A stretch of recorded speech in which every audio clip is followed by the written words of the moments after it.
यार कम्युनिकेशन वाला टॉपिक पढ़ लो, बिकॉज मेंस में इसका भी क्वेश्चन फंसता है। वो बहुत ही हेवी आसान टॉपिक है, बस फॉर्मूला वगैरह सही से पता हो ना तो हैंडल कर लोगे। थोड़ा कभी कभी ट्विस्ट कर देते हैं, मतलब अब वो आपके कर्मों पे डिपेंड करता है कि आपके पिछले कर्म कैसे हैं।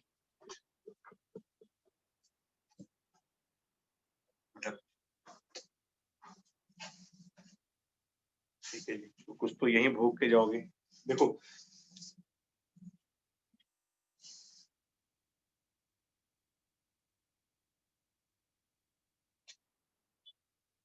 एक सेकंड भाई, कम्युनिकेशन में जो वैसे तो बहुत बड़ा चैप्टर है, अगर बोर्ड के एंगल से पढ़ना होता है ना मुझे, तो ये काफी बड़ा टॉपिक था, लेकिन वो अच्छा हुआ एनसीईआरटी को बहुत बहुत धन्यवाद जो उन्होंने इस टॉपिक को सिलेबस से हटा दिया है। तो अब हमारे लिए बहुत लिमिटेड कंटेंट बचा है जो जेई मेंस को टारगेट करते हुए है।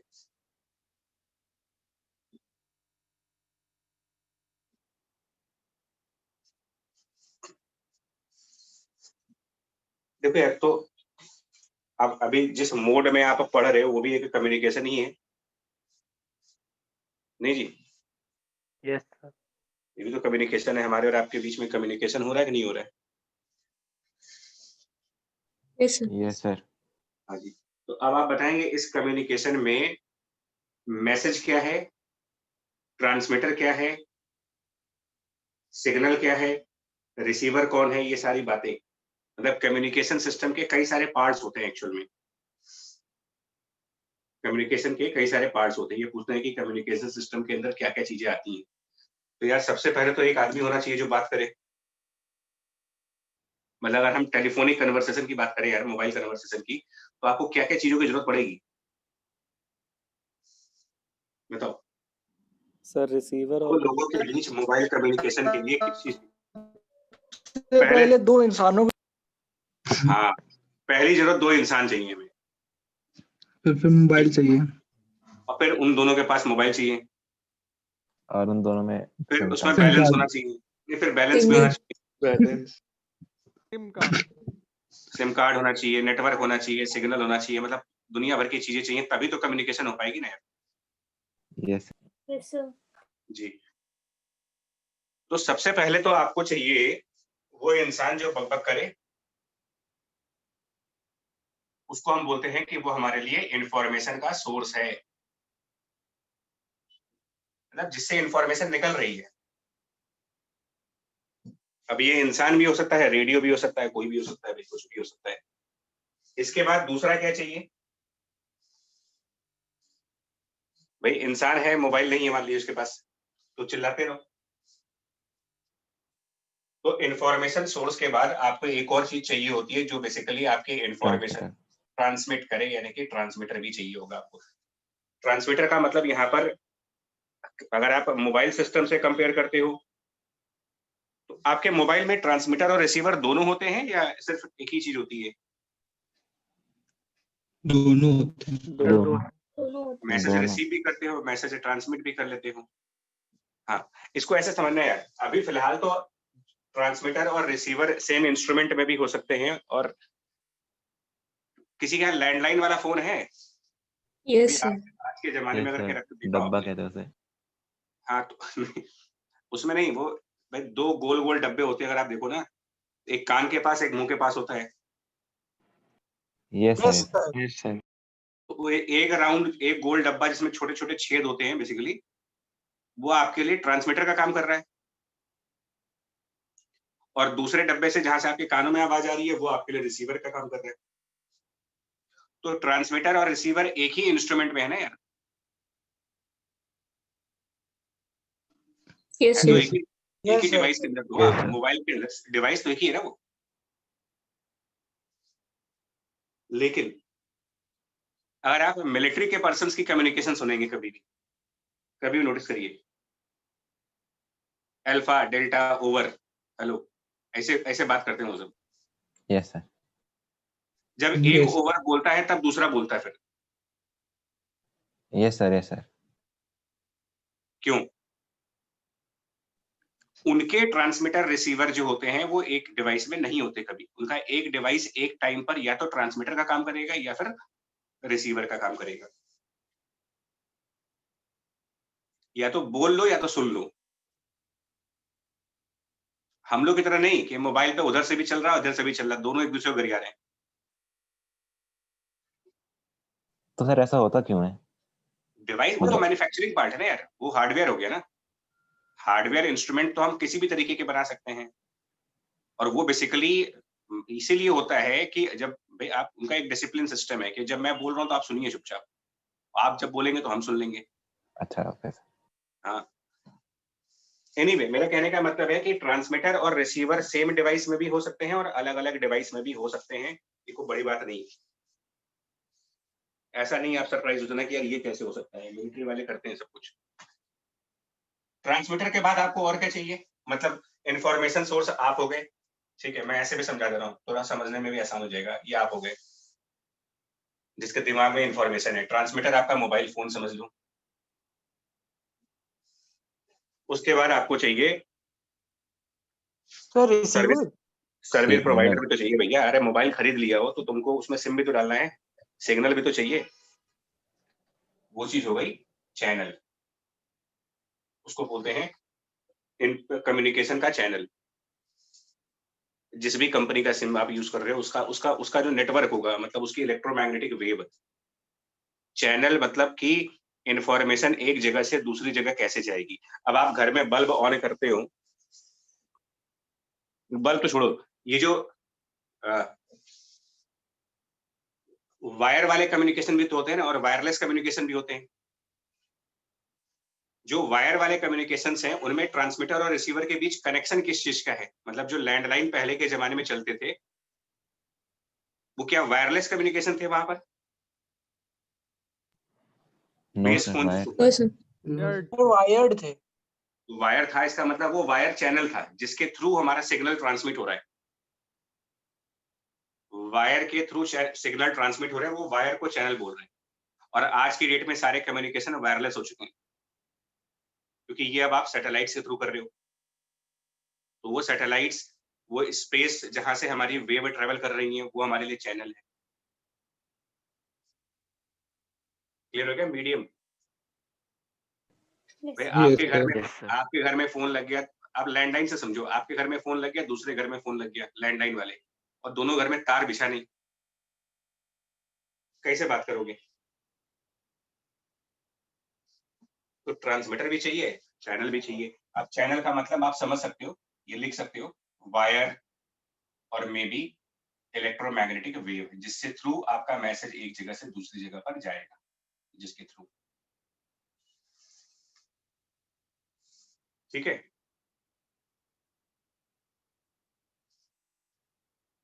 ठीक है ना भाई? Yes sir. के बाद आपको क्या चाहिए? ठीक है, तार भी मिल गया, तार मिलने के बाद दूसरी तरफ एक फोन होना चाहिए, मतलब रिसीवर। तो एक रिसीवर चाहिए, और रिसीवर के बाद उस रिसीवर को कान में लगाने वाला भी कोई चाहिए, मतलब एक user of that information. Basically ये होते हैं एलिमेंट्स। इसके ऊपर कोई न्यूमेरिकल नहीं है, ये वैसे बता रहा हूँ आपको।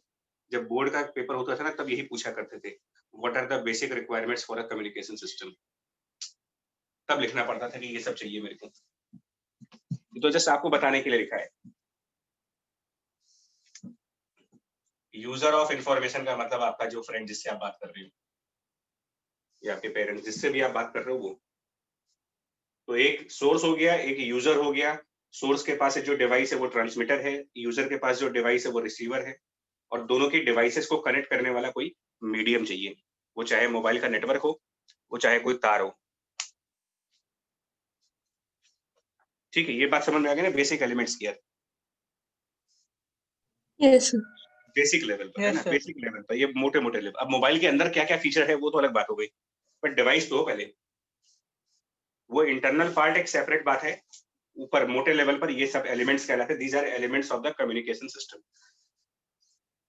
अब यहाँ पर ये भी एक बात आती है कि जो इंफॉर्मेशन है वो किस टाइप से जा रही है, मतलब किस इंफॉर्मेशन मतलब क्या? तो इंफॉर्मेशन मतलब आपकी वॉइस, ये एक इंफॉर्मेशन है। जब आप वॉइस मैसेज भेजते हो, आपका टेक्स्ट मैसेज आ सकता है, फोटो भेज सकते हो। आज की डेट में तो आप पता नहीं क्या क्या भेज सकते हो, वीडियो भेज दो, फाइल भेज दो, ये सब हमारी इंफॉर्मेशन ही है। लेकिन ये इंफॉर्मेशंस चैनल में जब जाती हैं, मतलब टेलीफोन के तार में क्या आवाज ट्रेवल कर रही है? टेलीफोन के तारों के पास उसके अंदर क्या आपकी वॉइस घूम रही है? No no sir. Sir. No sir उससे जनरेट किया हुआ सिग्नल। सिग्नल, यानी कि कम्युनिकेशन में किसी भी तरीके का मैसेज, चाहे वो वॉइस मैसेज हो, टेक्स्ट मैसेज हो, पिक्चर मैसेज हो, वीडियो मैसेज हो, इन सारे मैसेजेस को पहले कन्वर्ट किया जाता है इलेक्ट्रिकल सिग्नल में। ये पुराने जमाने की बातें हैं। They are converted into electrical signals. और आज के जमाने में डिजिटल सिग्नल्स हैं, पर आज के जमाने में बाइनरी कोड्स में कन्वर्ट करते हैं इसको। Each and every information can be converted into binary system. उसका एक स्टैंडर्ड भी है, उसका मुझे फुल फॉर्म तो नहीं याद आ रहा है, ये एआई करके है, SIIC करके कुछ ऐसे था उसका, अमेरिका वालों का ना, American international standard. Standard codes of system international. SI हाँ, ऐसा कुछ है ना, कुछ उसका नाम, तो वो उन्होंने शायद कुछ वो बता रखा है कि आप कोडिंग और डिकोडिंग ऐसे ही करेंगे। खैर, ये भी आप जो पढ़ने जा रहे हो, खैर पहले की चीजें पढ़ोगे कि every message is first converted into the electrical signals and they are transmitted. तो टेलीफोन के तार से आपका वोल्टेज का सिग्नल जा रहा है, और जो ये केबल टीवी है, डिश टीवी है, मोबाइल है, इनके थ्रू आपके इलेक्ट्रोमैग्नेटिक वेव जाएंगे, मतलब जाएगा वेव ही, वो चाहे इलेक्ट्रिकल सिग्नल के फॉर्म में हो, चाहे इलेक्ट्रोमैग्नेटिक वेव के फॉर्म में हो। सिग्नल मतलब कोई वेव, वोल्टेज की वेव हो सकती है, करंट की वेव हो सकती है, इलेक्ट्रिक फील्ड की वेव हो सकती है, मैग्नेटिक फील्ड की वेव हो सकती है, बट जाएगी वेव। और जो डिवाइस ये सारा काम करेगी, उसके लिए भी एक नाम है। ये सब इसलिए बोल रहा हूँ, कभी कभी इनके ऊपर भी क्वेश्चंस आ जाते हैं। जिस डिवाइस के थ्रू इन सबको हम इलेक्ट्रिकल सिग्नल में कन्वर्ट कर रहे हैं, उसका नाम ट्रांसड्यूसर है। Trans, DUCER, transducer, a device which converts any form of message into the electrical signal। ठीक है, चलिए, ये सब कुछ बेसिक टर्म। आगे बढ़े यार, थोड़ा सा न्यूमेरिकल साइड की तरफ आए। Yes, Yes, sir. तो एक्चुअली देखो, न्यूमेरिकल के लिए भी तो आपको टर्म्स जानने पड़ते हैं ना। अब न्यूमेरिकल के टर्म्स ही नहीं समझ में आए तो न्यूमेरिकल कहाँ से करोगे? तो कुछ बेसिक टर्म्स तो पता होने चाहिए कि इसका मतलब क्या होता है। सर जी, सर जो पहले पेजर चलते थे उसमें चैनल क्या होता था? पेजर वायरलेस कम्युनिकेशन का पार्ट है या वायर वाला? सिंपल सर, जितने भी वायरलेस कम्युनिकेशन होंगे वो वेव के थ्रू होंगे। अब रूल सीधा सा ये है कि वो कम्युनिकेशन में तार लगता है कि नहीं लगता, बस आप सीधा सा क्वेश्चन ये बताओ। वॉकी टॉकी में क्या है? Wireless wireless. तो अब आप बताओ कि उसमें चैनल क्या है? वेव। वेव। लेकिन एक्चुअली क्या होता है, जो वॉकी टॉकी घर के होते हैं, वो क्या बहुत डिस्टेंस पे जाने पर भी पकड़ते हैं? No sir. मतलब आप अपने घर का वॉकी टॉकी लेकर के 20 किलोमीटर दूर निकल जाइए, ये सब बेसिकली वायरलेस ही हैं। इन सब का मोड चैनल वेव है, लेकिन टाइप ऑफ वेव अलग अलग होंगी, उनकी रेंज अलग अलग होगी। उसको नेटवर्क कवरेज एरिया के नाम से पढ़ा जाता है।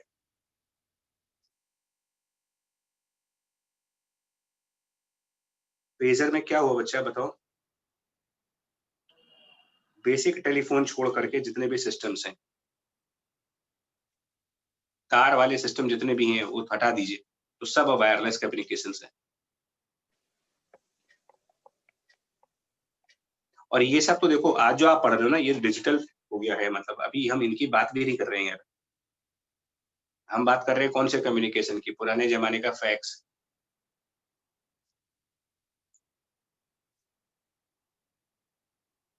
चलो एक बार देखो इसको यार।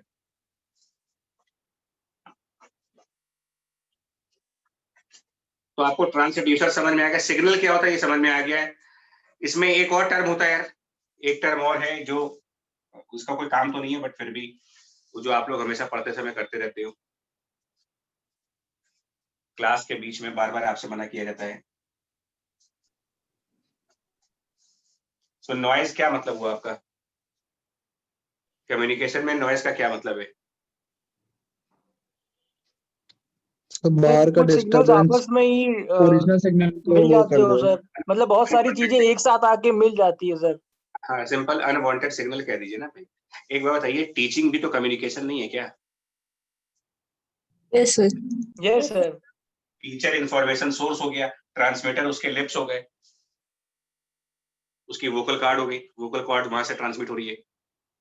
चैनल बीच में जो एयर है जिससे साउंड की वेव जाएगी।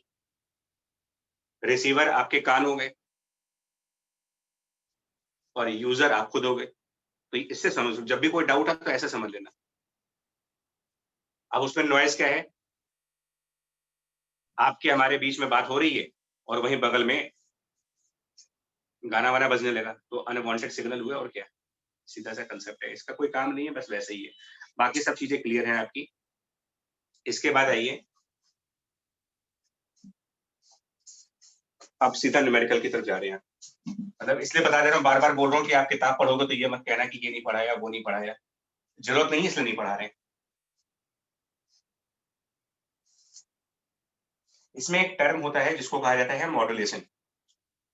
मेन इसके ऊपर ही जेई के क्वेश्चन है, प्रीवियस ईयर क्वेश्चन सारे इसके ऊपर आए हुए, मॉड्यूलेशन के ऊपर। ये कौन सी चीज है भाई? मॉड्यूलेशन कौन सी चीज है?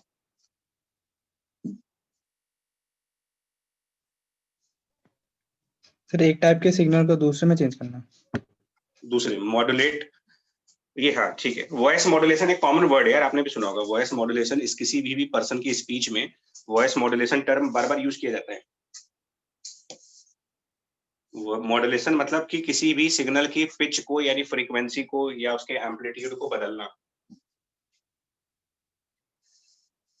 तो ये कहा जाता है, अभी थोड़ा सा वेव का कुछ कंसेप्ट है कि जो हमारा पुराने जमाने के कम्युनिकेशन थे, पहले की जो टीवी थी, अभी आज की टीवी में तो आप डिश टीवी लगा लेते हो, बट पहले के जो टीवी होते थे ना, उनमें या रेडियो में आज भी एंटीना लगाया जाता है।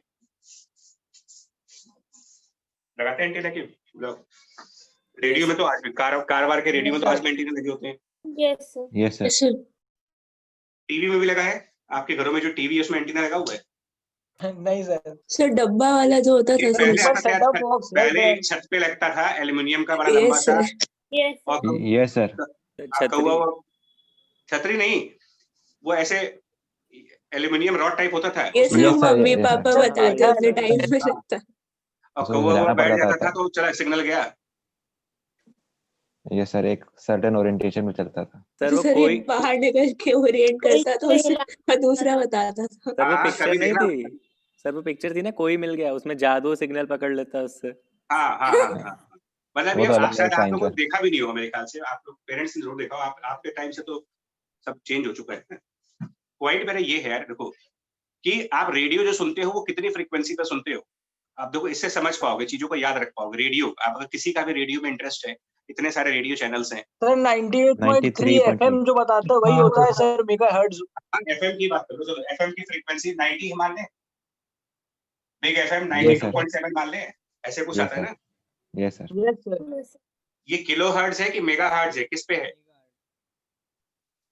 Sir megahertz. Mega hertz. कभी ध्यान दिया करो इन सब चीजों पे। ये मेगा हर्ट्ज की फ्रीक्वेंसीज हैं।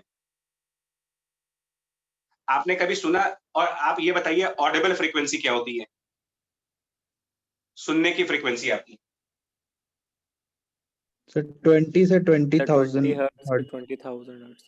तो रेडियो कैसे सुन ले रहे हो फिर? मेगा हर्ट्ज की फ्रीक्वेंसी आप सुन कैसे ले रहे हो? सर वो ट्रांसमिशन की फ्रीक्वेंसी। हाँ, सर वो जब रेडियो वो स्टेशन, आता है तो सर वो रेडियो स्टेशन से स्पेस में जो वेव जा रही है वो इस फ्रीक्वेंसी पे जा रही है। आपके कानों में इस फ्रीक्वेंसी पे नहीं आ रही। अगर आती तो सुनते कैसे? यानी कि आपका जो रेडियो का डिवाइस है वो इस फ्रीक्वेंसी को फिर लो फ्रीक्वेंसी में कन्वर्ट करता है। अब तो समझ आ रहा होगा आपको ये बात क्या हो रही है। Yes sir. यस हाँ। सर। और ये जो आरजे Yes, भाई साहब, sir. रेडियो चैनल के जो आरजे लोग होते हैं, ये चिल्लाते रहते हैं, इन्हीं का तो मैसेज सुनते हो। Yes sir.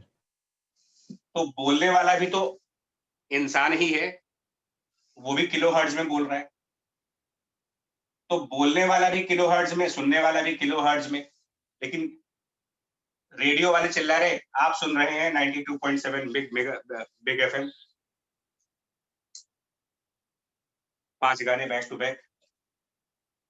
फिर होते नहीं है बैक टू बैक, ऐड घुसाते हैं। वो तो खाली बेवकूफ बनाते हैं, वो एक के बाद फिर ऐड आ जाता है या उनकी बातें आती। मेरा पॉइंट समझो कि इंफॉर्मेशन किलोहर्ट्ज में है, ट्रांसमिशन मेगाहर्ट्ज में है थ्रू द इलेक्ट्रोमैग्नेटिक वेव, और रिसीविंग फिर किलोहर्ट्ज में हो जाती है। तो किलोहर्ट्ज की फ्रीक्वेंसी को मेगाहर्ट्ज पे ट्रांसमिट करने का जो फिनोमिना है, यही चीज मॉड्यूलेशन कहलाती है। इसी को बोला गया है मॉड्यूलेशन प्रोसेस। मतलब एक लो फ्रीक्वेंसी वॉइस मैसेज को हाई फ्रीक्वेंसी के सिग्नल्स के साथ ट्रांसमिट करने का फिनोमिना कह सकते हो कि ये मॉड्यूलेशन।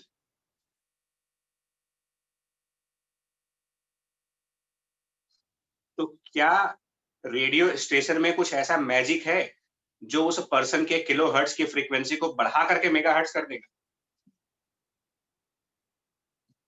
फ्रीक्वेंसी सर बढ़ाने का एम्पलीफायर टाइप भी कोई डिवाइस एम्पलीफायर से आप फ्रीक्वेंसी तो दुनिया में किसी की नहीं बदल सकते हो, तभी तो फ्रीक्वेंसी को साउंड की कैरेक्टरिस्टिक प्रॉपर्टी कहा गया है। फ्रीक्वेंसी हम बढ़ाते नहीं है। ऐसा नहीं है कि आरजे ने किलोहर्ट्ज पे बोला तो आप उस आरजे का गला पकड़ के उसकी फ्रीक्वेंसी बढ़ा लोगे। नहीं, कैसे बढ़ा दोगे भाई? वोकल कॉर्ड कैसे बढ़ा दोगे? फंडामेंटल चीज कैसे चेंज करोगे? नहीं, ये काम नहीं करते। करते क्या है, उसकी लो फ्रीक्वेंसी वॉइस मैसेज को किसी और हाई फ्रीक्वेंसी मैसेज के साथ मिक्स करके कुरियर कर देते हो। ये कुरियर कंपनी की तरह काम करता है। दो तरीके के वेव होते हैं। एक वेव हम कहते हैं कैरियर वेव, और एक वेव हम कहते हैं जो मेरा मैसेज होगा। तो मैसेज हमेशा लो फ्रीक्वेंसी का होगा, और उस मैसेज को दूसरी वेव जो कि ये मेगाहर्ट्ज है, ये कैरी करके स्पेस में ले जाएगी और दूसरी जगह डिलीवरी कर देगी जाकर के उसकी।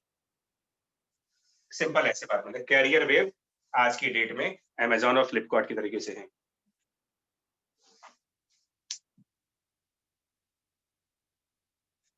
क्या आप जो सामान मंगाते हो, क्या वो अमेजॉन खुद मैन्युफैक्चर कर रहे हैं क्या वो? हाँ सर। नो तो उनका काम क्या है फिर? कैरी पहुंचाना ही तो काम है। कंपनी से डोर टू डोर पहुंचाना ही तो काम है यार। Yes sir. तो यही काम हो रहा है। बोलने वाला कोई और किलोहर्ट्ज में, सुनने वाला कोई और किलोहर्ट्ज में, पहुंचाने वाला कोई और है। उसको जो पहुंचाने वाला उसको आपने कैरियर वेव कह दिया, और एक मैसेज वेव। मैसेज वेव को कैरियर वेव के साथ मिक्स करके ट्रांसमिट करने का पूरा फिनोमिना यही कम्युनिकेशन है। And mixing of the message wave with the carrier wave. Message wave low frequency की होगी और कैरियर वेव हाई फ्रीक्वेंसी, और इनफैक्ट बहुत ज्यादा हाई फ्रीक्वेंसी मेगाहर्ट्ज चल रही है। तो mixing of low frequency message with the high frequency carrier wave is known as modulation. इसके ऊपर न्यूमेरिकल हर साल है। सर ये मिक्सिंग थोड़ा एलैबोरेट करके बता देंगे सर? क्या चीज? सर मिक्स, जैसे आपने बोला मिक्स करने को। नहीं देखो, वो तो एक देखो भैया, देखो हम लोग मतलब साफ साफ बता रहा हूँ कि मैक्रो लेवल पे ही डिस्कस कर पाएंगे। रीजन क्योंकि कम्युनिकेशन अपने आप में 4 साल की इंजीनियरिंग का कोर्स है यार, है ना। इलेक्ट्रॉनिक कम्युनिकेशन अपने आप में एक ब्रांच इंजीनियरिंग की, राइट। तो हम 1 घंटे या सवा घंटे समझ गया सर, ठीक है। हम सब कुछ तो नहीं जान पाएंगे। हम मोटे मोटे लेवल पर ये समझ सकते हैं कि क्या क्या होता होगा। डिटेल में जाने के लिए आपको अच्छी रैंक लानी पड़ेगी, अच्छा कॉलेज चूज करना पड़ेगा, तभी ये ब्रांच नसीब होगी। बिकॉज सीएस के बाद अगला नंबर इसी का आता है।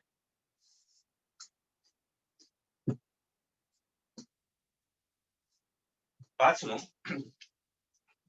पहले आप ये समझो कि मॉड्यूलेशन क्या है। मॉड्यूलेशन का मतलब आप लिखने के लिए तो सुन लो यार, क्वेश्चन आंसर देने के लिए सुन लो।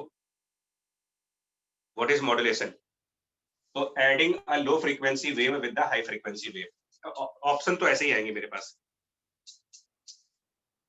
जिस वेव, जो आपका मैसेज वेव है, मैसेज वेव, उसको कहते हैं मॉड्यूलेटिंग। ये क्वेश्चन करने के लिए बोल रहा हूं आपको।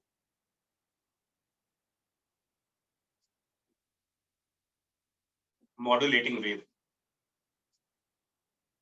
और मिक्स होने के बाद जो वेव बनेगी उसको आप नाम दोगे मॉड्यूलेटेड वेव। बस ये नाम समझ लीजिए, क्योंकि इसके क्वेश्चन के लैंग्वेज में ये वर्ड होते हैं, तो स्टूडेंट्स को यही नहीं पता होता है कि यार मॉड्यूलेटेड वेव बोलते किसको है। जो आपका मैसेज है उसको मॉड्यूलेटिंग कह रहे हैं, और मैसेज प्लस कैरियर वेव को मिला करके जो वेव बनेगी वो आपका मॉड्यूलेटेड वेव है। ये सब कैसे होगा वो बता दे रहे हैं आपको। बट फिलहाल आपको रेडियो से इतना तो आइडिया लग गया ना कि ट्रांसमिशन की फ्रीक्वेंसी वो नहीं होती है जिस फ्रीक्वेंसी के मैसेज को आप एक्चुअल में डिलीवर कर रहे हो। इतना तो आइडिया मिल ही गया होगा तुम्हें। हम लोग वॉइस मैसेजेस को डिलीवर कर रहे हैं, किलो हर्ट्ज की फ्रीक्वेंसीज को डिलीवर कर रहे हैं, लेकिन रेडियो चैनल कह रहा है कि मेगा हर्ट्ज है। इतना बेसिक आइडिया तो मिला कि इसमें भी कोई कंफ्यूजन हो रही है। Yes sir. मतलब इस बात पर तो एग्री करोगे कि ट्रांसमिशन मेगा हर्ट्ज पर है लेकिन सुनने वाला किलो हर्ट्ज। तो प्रॉब्लम ये होती है, फिर ये पूछा रहता है कि ये सब कर क्यों रहे हो, सीधा सीधा किलो हर्ट्ज पे क्यों नहीं भेज दिया था उसको। रेंज इतना तामझाम करने क्या जो मेगा हर्ट्ज पे रेंज क्यों नहीं रखे था, हैं। रेंज रेंज का नहीं होता बच्चा कंसेप्ट, इसमें रेंज का ऐसा कोई लॉजिक नहीं है। 2-3 बेसिक रीजंस है कि मॉड्यूलेशन की नीड क्यों है मेरे को, ऐसी कौन सी जरूरत पड़ गई कि मुझे ये सब कुछ करना पड़ा। तो उसका आंसर है सर टाइम की वजह से सर, टाइम रिड्यूस हो जाए शायद। नहीं, टाइम नहीं होता। देखो ये सब इलेक्ट्रोमैग्नेटिक वेव हैं, चलेंगे सब लाइट की स्पीड पर, चाहे आप किलो हर्ट्ज की लेके जाओ चाहे मेगा हर्ट्ज की जाओ, चलना स्पीड सबकी सेम है। पेनिट्रेशन पावर होती है। पेनिट्रेशन नहीं बता रहा हूँ, तो सुनो तो क्या चीज है ये। आप पुराने जमाने के कम्युनिकेशन बात करो, एंटीना जिसमें लगता है, सबसे पहले साइज ऑफ एंटीना की बात होती है। प्रैक्टिकली नोटिस करना, कार के रेडियो के एंटीना का साइज और पुराने जमाने के टीवी के एंटीना का साइज क्या सेम है? नो बहुत सर, फर्क, बहुत बड़े बड़े होते हैं एंटीना। इनफैक्ट डिश टीवी का एंटीना, छतरी जिसको कहते हो, छतरी का साइज देख लो। आज तो फिर भी कॉम्पैक्ट आने लगे हैं, ये भी पहले बहुत बड़े बड़े आते थे। होता क्या है, इसका कंसेप्ट वेव से रिलेटेड है यार, कि जो साइज ऑफ एंटीना चाहिए होता है ना किसी भी कम्युनिकेशन को पकड़ने के लिए, एक सिग्नल को कैच करने के लिए जो एंटीना का साइज होना चाहिए वो ऐसा कहा जाता है कि अप्रोक्सीमेटली 1/4 ऑफ वेवलेंथ होना चाहिए। और इसका कंसेप्ट लिंक है स्टैंडिंग वेव के नोड एंटी नोड वाले कंसेप्ट से। उसकी डिटेल में नहीं जा रहे हैं, वो इंजीनियरिंग वो कंसेप्ट आप पढ़ोगे बीटेक में ही जाकर के, इलेक्ट्रॉनिक कम्युनिकेशन अगर आपकी ब्रांच हुई तो। ठीक है, सिविल ले लिया, केमिकल ले लिया, उसमें नहीं मिलेगा ये सब। ऐसे मतलब बेसिक आइडिया आपको दिया कि λ/4 का टर्म आपने अगर ध्यान करो तो स्टैंडिंग वेव के अंदर आता है कहीं पर, और ये किसी yes sir, दो distance of between node and antinode और antinode. नोड के बीच। राइट। तो मतलब लिंक वहीं से है, डेरिवेशन नहीं कर पाएंगे हम, बट मोटा मोटा आइडिया आपको बता रहा हूँ कि जो वेवलेंथ, जितनी भी वेवलेंथ एक एंटीना को कैच करनी है या ट्रांसमिट करनी है वो नियरली 1/4 ऑफ वेवलेंथ, मतलब लैम्डा के कंपेरेबल होना चाहिए वो। कुल मिलाकर के size of antenna must be in comparison with lambda. और ये सब इलेक्ट्रोमैग्नेटिक वेव है, तो लैम्डा निकालने के लिए speed of light upon frequency. और इलेक्ट्रोमैग्नेटिक वेव की सबसे यूनिक बात यह है कि आप किसी भी फ्रीक्वेंसी को ट्रांसमिट करिए, न्यूमरेटर की वैल्यू फिक्स है। Radio wave, microwave, gamma wave, दुनिया भर की वेव सब जाएंगे एक ही स्पीड से। ये सब की सब 3 × 10⁸ से चलेंगे मीटर पर सेकंड में। इमेजिन करो 1000 किलो हर्ट्ज को हम ट्रांसमिट करें, 1000 किलो हर्ट्ज, सो 1000 किलो हर्ट्ज मतलब कि 10⁻3। लैम्डा कितना हुआ?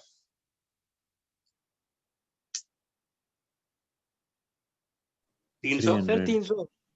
उसका 1/4 75 तो लगाइए घर के ऊपर 75 मीटर का एंटीना।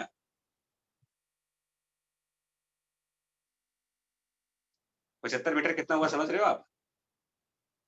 Yes, sir sir. पूरी कईयों छत के ढक जाएगी सर। कईयों के रूफ का उससे साइज भी ज्यादा। 75 मीटर नहीं होगा। हाँ सर, नहीं होगा। हाँ, तो वो एंटीना लगाओ कहाँ पर भाई? किसके घर में लगा दो जाके?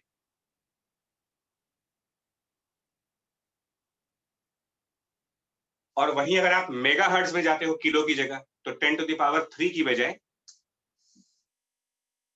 यहाँ 10⁻6 लगाओ और 92 मेगाहर्ट्ज। तो हम इसमें से एक जीरो हटा लेते हैं, 100 मान लेते हैं। तो रेडियो स्टेशन 100 वाला है। अब बताओ एंटीना कितने साइज का चाहिए? 3 सर मीटर। 3 मीटर।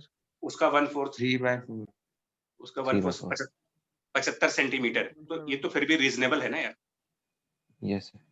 1 मीटर से कम हो गया तो इतना एंटीना तो चल सकता है ना। कहाँ 75 मीटर आ रहा था, कहाँ 75 सेंटीमीटर आ रहा। ये सबसे बड़ा रीजन था कि मैसेजेस ओरिजिनल फ्रीक्वेंसी पर ट्रांसमिशन नहीं किए जा सकते एक जगह से दूसरी जगह। कर सकते हैं या तो उतना बड़ा एंटीना लगाओ, जो कि प्रैक्टिकल नहीं है कहीं से भी। भाई खेतों में जाकर लगाए एंटीना, तब तो बात होगी। वही एक जगह है 75 मीटर की।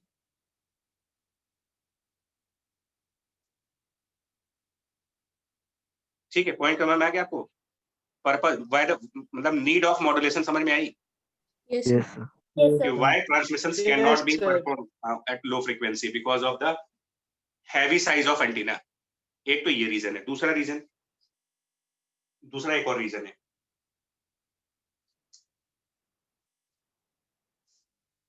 ये भी विदाउट प्रूफ है, बट क्वेश्चन में आता है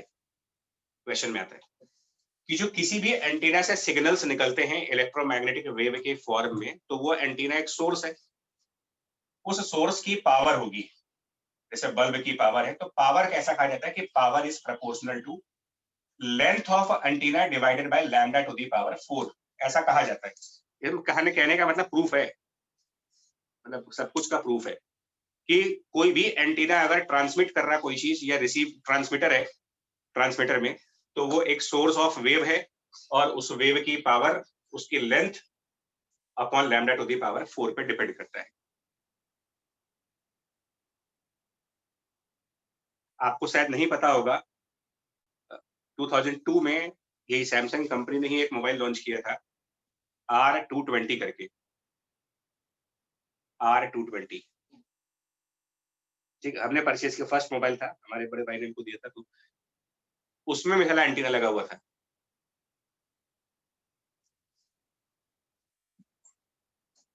ये उस टाइम की बात बता रहा हूं जहां पर देख लिया सर। रोमिंग का कॉल रिसीव करने पर मिनट 12 रुपए कटते थे। एनीवे देखो, power proportional to L by lambda 4। अब आप समझो, अगर लैम्डा जितना छोटा कर सकते हो, क्या एंटीना उतना पावरफुल नहीं हो गया? Yes, sir. मतलब जो वेव निकलेंगी वो बहुत पावरफुल होंगी। और लैम्डा छोटा कब होगा? स्पीड हम बदल सकते नहीं। लैम्डा छोटा कब होगा? सर फ्रीक्वेंसी बढ़ा दें। ये दूसरा रीजन हो गया। हाई फ्रीक्वेंसी ट्रांसमिशन करने पर जो सिग्नल्स ट्रेवल करते हैं स्पेस में, उनके अंदर पावर यानी कि एनर्जी का कंटेंट ज्यादा होता है, तो दूर तक ट्रेवल कर सकते हैं वो। क्योंकि कोई भी वेव किसी भी मीडियम में जाएगी तो एक डिस्टेंस के साथ उसकी इंटेंसिटी रिड्यूस होती है। बहुत पावरफुल वेव होगी तो ट्रेवल करने की रेंज बढ़ जाएगी उसकी, मतलब एंटीना दूर तक ट्रांसमिट कर सकता है। ठीक है, सर इसके लिए जो इंटरस्टेलर स्पेस है, लाइट ईयर से जो दूर दूर से रेज आ रही होती है, उनको कैच करने के लिए बड़े बड़े रडार्स लगाए जाते हैं। बिल्कुल बच्चे, वो इसके तरीके से होता है कंसेप्ट यार। और ये ना हम बता रहे बहुत छोटे लेवल पे मैं बता रहा हूँ आपको भी। वो जो आप पूछ रहे हो ना, वो तो खैर बहुत हायर लेवल की चीज हो गई है, बट हाँ शुरुआत तो बेसिक से ही हुई होगी। आइडिया तो यही से मिला होगा सबको। दो बातें हो गई यार, साइज ऑफ एंटीना, ठीक है, और और दूसरा ये power radiated by the antenna, power radiated by antenna, ये दूसरा कंसेप्ट हो गया।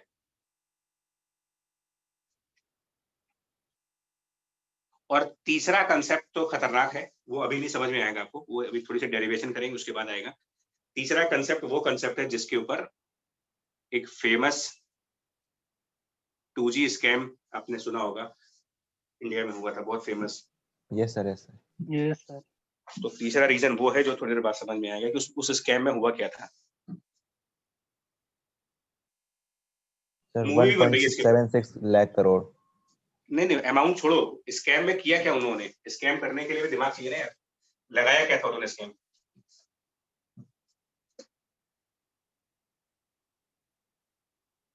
टू जी स्कैम, उसके ऊपर मूवी भी बन रही है अभी तो मेरे ख्याल से। तो बच्चा सुनो, सीधा सीधा मूव कर रहे हैं मॉड्यूलेशन के टाइप पर। देखिए हमने कहा कि हमारे पास दो वेव है, एक हमारे पास मैसेज वेव है और एक हमारे पास उस वेव को ले जाने वाला कैरियर वेव है। तो कैरियर वेव के लिए हम लिखेंगे y carrier equals to a carrier into sine of omega carrier into t, normal SHM की इक्वेशन। मैसेज वेव को भी हमने y message equals to a message into sine of omega message into t and plus कुछ phi message. हमने phase difference भी introduce किया हुआ है। दो तरीके की वेव है। ये मैथमेटिकल पोर्शन है और यही जेईई मेन का एरिया है जहां से क्वेश्चन बनता है। सिंबल्स के नाम वही हैं जो पहले आप एसएचएम में पढ़ चुके हो, तो नाम रिपीट करने कोई मतलब नहीं है कि ये एम्पलीट्यूड है, ये फ्रीक्वेंसी और ये फेज है। और हम कोई इंजीनियरिंग में नहीं एंटर कर रहे हैं, वो भी आपको पहले डिस्क्लेमर बता दें। हम सिर्फ मोटे लेवल पर आपको एक चीज बताएंगे कि थ्रू सम साइंटिफिक, मतलब इंजीनियरिंग इंस्ट्रूमेंट्स जो भी होते हैं, करते ये हैं कि कैरियर वेव का ये जो पार्ट है ना, AC sine omega T, through some scientific devices, इसको या तो इसके एम्पलीट्यूड से मिक्स कर देते हैं या इसको फ्रीक्वेंसी से मिक्स कर देते हैं या इसको फाई एम से मिक्स कर देते हैं, कुछ काम कर देते हैं।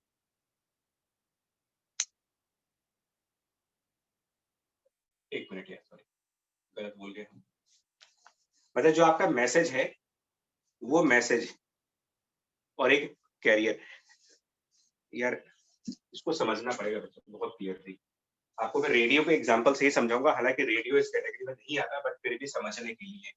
मैसेज वेव का मतलब हुआ आपका वॉइस और कैरियर वेव का मतलब हो गया आप रेडियो स्टेशन मान सकते हो। तो वॉइस मैसेज नॉर्मली किलोहर्ट्ज में होंगी और स्टेशन से जो निकलती है वो मेगाहर्ट्ज में, यानी कि जो ओमेगा सी है ये बहुत बड़ा नंबर होगा, much much higher than omega M. यहाँ तक कोई कंफ्यूजन है तो बताइए, वरना आगे बढ़े जल्दी से। ठीक, यहाँ तक पॉइंट समझ में आ रहा है आपको? Yes sir. Yes sir. अब करते क्या है मॉड्यूलेशन के अंदर, कैसे करते हैं ये मत पूछना, फिर पहले बोल रहे हैं कैसे करते हैं ये मत पूछिएगा, क्योंकि ये मेरे को आता भी नहीं है और मैं बता भी नहीं पाऊंगा।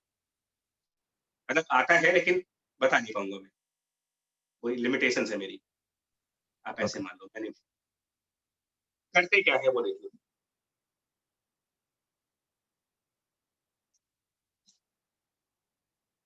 इसको फाइल की यहाँ ले आए। एफएम का फुल फॉर्म पता है आपको?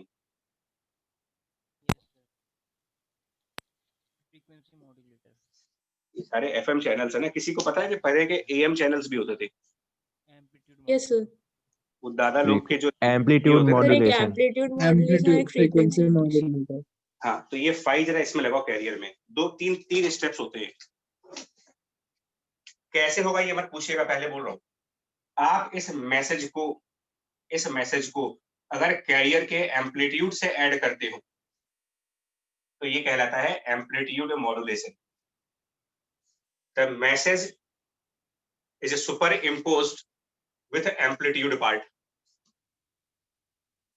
amplitude modulation in which the message is superimposed with the carrier, amplitude of the carrier wave।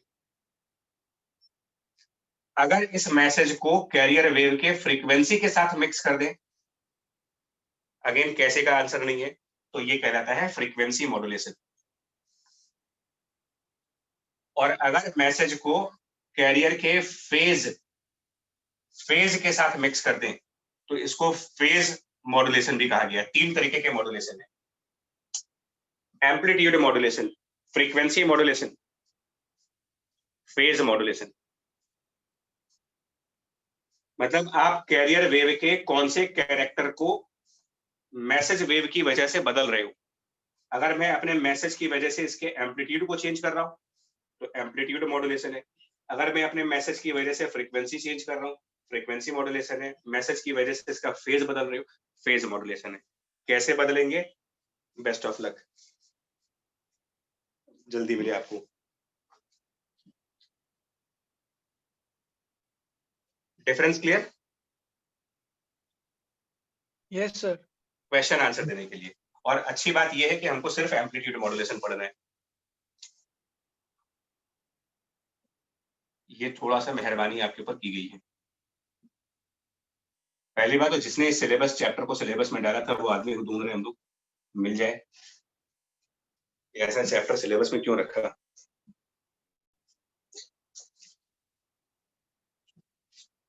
तो इसमें जो हमारा वाई ट्रांसमिट होगा, मतलब जिसको हम ट्रांसमिट करेंगे, या इसी को मॉड्यूलेटेड कहा जाता है, उसकी एक मैथमेटिकल इक्वेशन है। वो ये है कि कैरियर वाले की जो एम्पलीट्यूड एसी है उसमें मैसेज वाला सिग्नल ऐड कर दो आप। ये इसका मैथमेटिकल पार्ट है सर। और आगे लिखेंगे sine omega C into T और प्लस 5।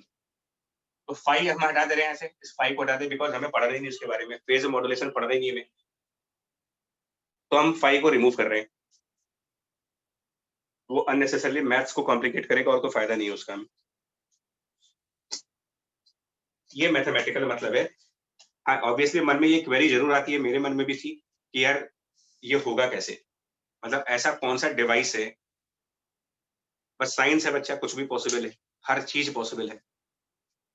ऐसी बहुत सी डिवाइसेस हो सकती हैं जो मैसेज को उसके एम्पलीट्यूड में ऐड करें।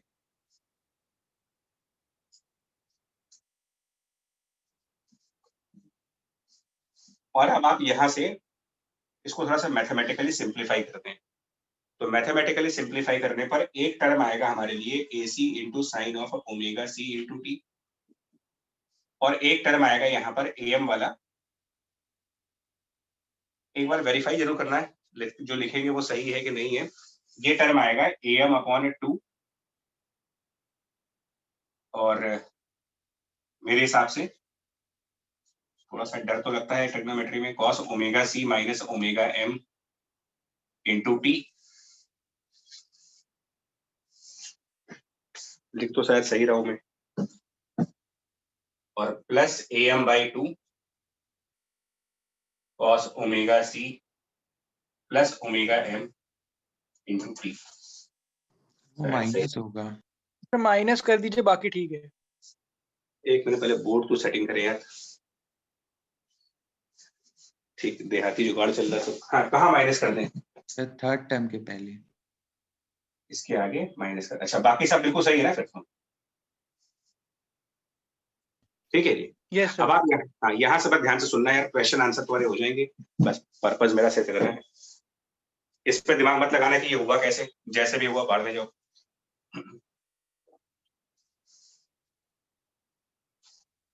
इसका मतलब ये होता है कि जो भी ट्रांसमिशंस होंगी वो एक्चुअली 3 वेव एक साथ ट्रांसमिट होती हैं। चाहे वो रेडियो स्टेशन हो, चाहे वो टेलीविजन का स्टेशन हो, मतलब टीवी चैनल्स हो, चाहे वो रेडियो चैनल हो, या वो फिर आप इवन आप भी अगर कोई प्रोग्राम ब्रॉडकास्ट कर रहे हो थ्रू व्हाट्सएप या जिसके भी थ्रू, वो भी एक कम्युनिकेशन का मोड है। तो किसी भी टेलीकास्ट में तीन सिग्नल्स एक साथ ट्रेवल करते हैं। 3 सिग्नल्स एक साथ ट्रेवल कर रहे हैं मीडिया।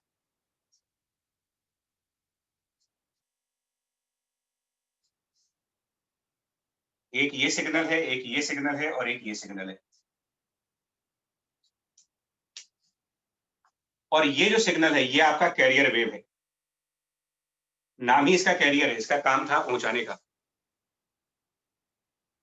और बाकी के दो आपके कहलाते हैं साइड बैंड, साइड बैंड बोलते हैं इनको।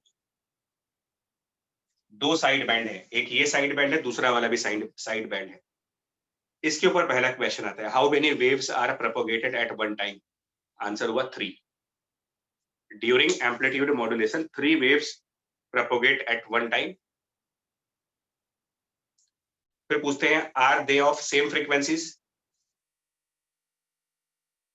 क्या लिखोगे answer? No no no. No are they of same amplitude? No no. No Carrier wave has different amplitude, whereas other two side bands they have same amplitude.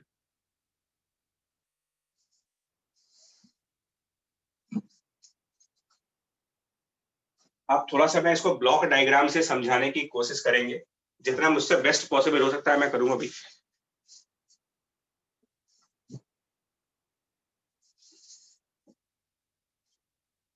मतलब ये कहा जाता है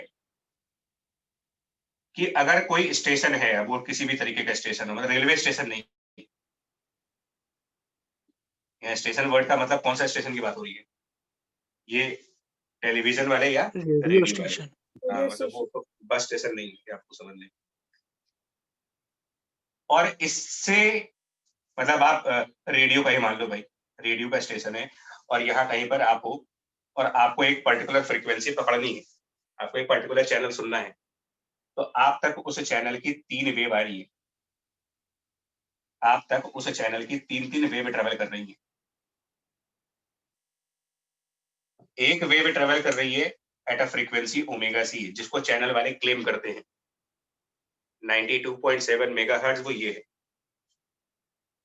फर्स्ट। बाकी दो साइड बैंड्स हैं, जिसमें से एक की frequency omega C minus omega M है और एक की frequency omega C plus omega M है। 3 वेव आप तक आती हैं, आप तक 3 वेव आती हैं। मतलब आपका जो डिवाइस होगा, मोबाइल, रेडियो, टीवी जो भी है, उस डिवाइस में जो रिसीवर होगा, उस रिसीवर को ये बात पता होती है कि मुझे 3 वेव आई है, और वो रिसीवर क्या करता है, कैरियर वेव को रिजेक्ट कर देता है। मजे की बात देखो आप, जिससे सारा ट्रांसमिशन हुआ उसको फिल्टर कर देंगे। क्या यहां पर आपके मैसेज का कोई पार्ट बचा हुआ है? नो सर नो तो सर मैसेज कहां पर कंटेन है मेरा? साइड बैंड्स में। साइड बैंड तो रिसीवर साइड बैंड्स को रिसीव कर लेगा और जिसने ट्रांसमिट किया उसको कह देगा आप जा सकते हो, थैंक यू वेरी मच। अरे थैंक यू बोल दो कि आप ठीक है, आप मेरा मैसेज लेकर के आए, अब आप जाइए। मैसेज तो इन दोनों के पास है। So which wave contains the message information? Side band side Side bands. Band but which wave transmits the message? Carrier carrier. अजीब खेल चल रहा है यार ये।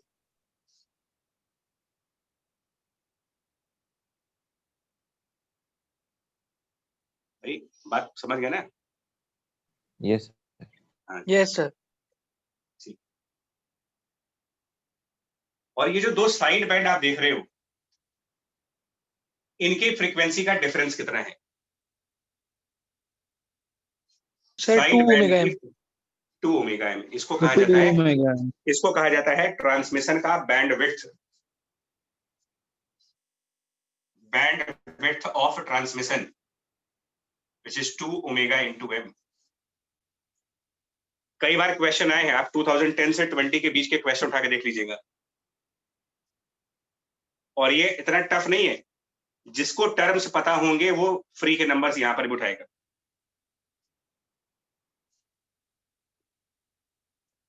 So bandwidth is 2 omega m. What is bandwidth? The frequency difference between the two side bands.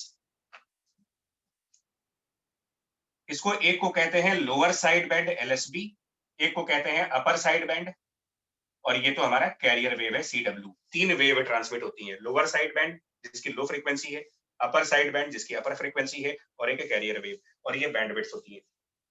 जिसका क्या मतलब हुआ, देखो इसका मतलब क्या हुआ, आपको रेडियो के थ्रू समझाएंगे, बट बार बार बोल रहा हूं, रेडियो एम्पलीट्यूड मॉड्यूलेशन में नहीं आता है, वो फ्रीक्वेंसी मॉड्यूलेशन में आता है। जिस फ्रीक्वेंसी की मैं बात कर रहा हूँ वो एफएम है, एएम नहीं है।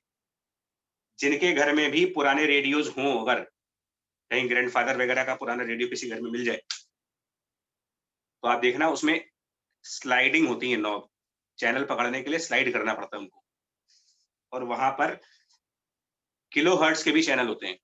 इवन जो कार के अंदर रेडियो लगाता है उसमें भी एएम पकड़ता है,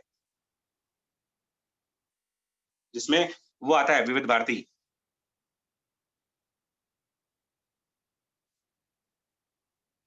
विविध भारती सुनने को भी सुना ही नहीं होगा। सुना है सर नाम सुनना है सुना है सर। सर। तो नाम सुना है नहीं, नाम ही नहीं, सुना होगा, गाने सुनने लायक है नहीं तुम्हारे। महाभारत आती सर उस पे। मीरा के गाने आते हैं, कौन सुनेगा? हे नाथ तुम छोड़ के कहां चले गए थे मुझे, तो ऐसे कहां सुन पाओगे। बट आपको सेंस समझा दे रहा हूं क्या है, देखो सेंस में बता दे रहा हूं इसका क्या मतलब है, बैंडविड्थ का क्या मतलब है। तो देखो आपको रेडियो चैनल्स की बात कर लेते हैं, और एक मैं सिंपल एग्जांपल 90 मेगाहर्ट्ज का लेता हूं। 90 मेगाहर्ट्ज का कोई चैनल है, radio channel having a frequency जो क्लेम करता है 90 मेगाहर्ट्ज। कौन सा चैनल है मुझे नाम नहीं पता, ठीक है। और ये आप तक कोई गाना भेज रहे हैं, सॉन्ग, तो सॉन्ग मतलब वॉइस, यदि आप तक ये वॉइस मैसेज भेज रहे हैं, तो वॉइस मैसेजेस की फ्रीक्वेंसीज क्या क्या हो सकती है। मान लो कितनी फ्रीक्वेंसी का वॉइस मैसेज भेजेंगे आपको, मान लिया, ठीक है, मान लिया इसको हमने 9000, ज्यादा हो जाएगा 9000 तो सुन भी नहीं पाओगे, 3000 हर्ट्ज, मान लीजिए 3000 हर्ट्ज का कोई वॉइस मैसेज था जिसको इस चैनल ने आप तक पहुंचा दिया। तो ड्यूरिंग ट्रांसमिशन अगर कोई पूछे कि ड्यूरिंग ट्रांसमिशन कौन कौन सी फ्रीक्वेंसीज ट्रेवल कर रही थी, ड्यूरिंग ट्रांसमिशन कौन कौन सी फ्रीक्वेंसीज आ रही थी, आपके डिवाइस के रिसीवर ने कौन कौन सी फ्रीक्वेंसी रिसीव की है। तो एक फ्रीक्वेंसी तो आपने 90 मेगाहर्ट्ज की होगी, एक तो 90 मेगाहर्ट्ज की होगी, कैरियर वेव को तो आप रिसीव करोगे ही करोगे, दो और वेव आएंगी। 3000 हर्ट्ज का मेगा में कन्वर्जन करो,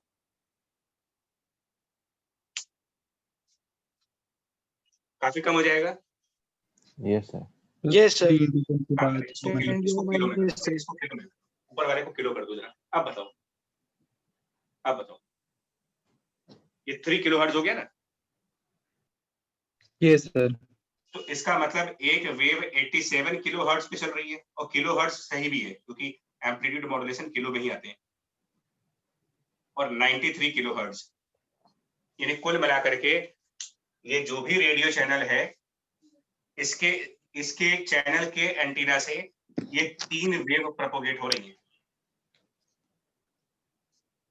जिनको आपका रेडियो रिसीव करता है, ये तीनों को। लेकिन जो गाना आप सुनने वाले हो वो इनमें से किस फ्रीक्वेंसी के पास है? वो 87 90 और 93 में।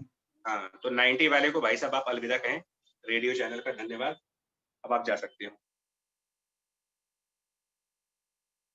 मतलब वो वेव की कुरियर कंपनी है ऐसे मान लीजिए, बस उसका काम सामान पहुंचाने का है था। इसकी बैंडविड्थ कितनी हुई? लो फ्रीक्वेंसी और हाई फ्रीक्वेंसी का डिफरेंस बताओ। 6 हाँ, 6 kilohertz is the bandwidth BW. Bandwidth of the channel is 6 kilohertz. इसका क्या मतलब है?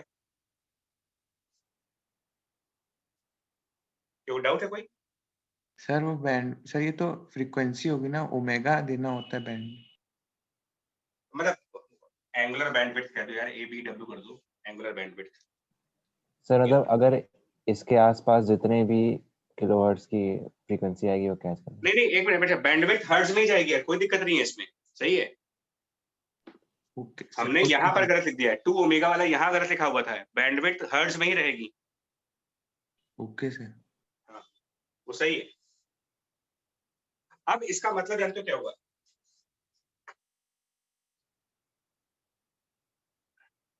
अब आप सुनिएगा कहानी कहाँ फंसती है जाकर के।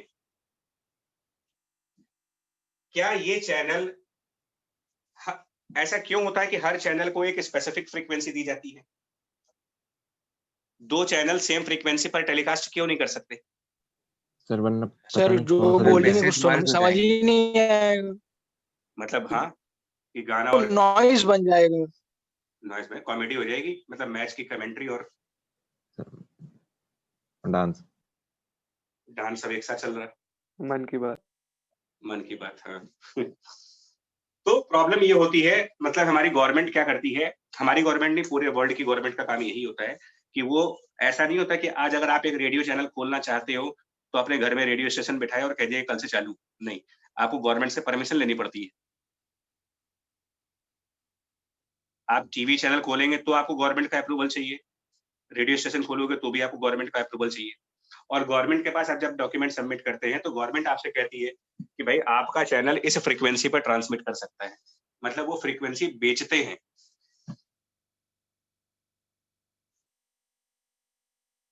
फ्रीक्वेंसीज बेची जाती हैं और इस चीज के पैसे लेती है गवर्नमेंट। तो अगर आप एक मालिक हो, ठीक, आप कल को इतने पैसे आपके पास हो गए कि आपका मन किया कि आज मैं एक टीवी चैनल खोलूंगा, ठीक है, और आपसे गवर्नमेंट से बात हो गई, जो भी पैसे खर्च होने थे हो गए, और आपको उन्होंने कहा कि आप 90 किलोहर्ट्ज की फ्रीक्वेंसी पर अपने रेडियो स्टेशन से जो भेजना चाहते हो भेज दो। तो उन्होंने आपको 90 किलोहर्ट्ज ऑफिशियली एलोकेट कर दिया, साथ में ये कह दिया कि दूसरे चैनल को वो इस रेंज के अंदर की फ्रीक्वेंसी नहीं दे सकते।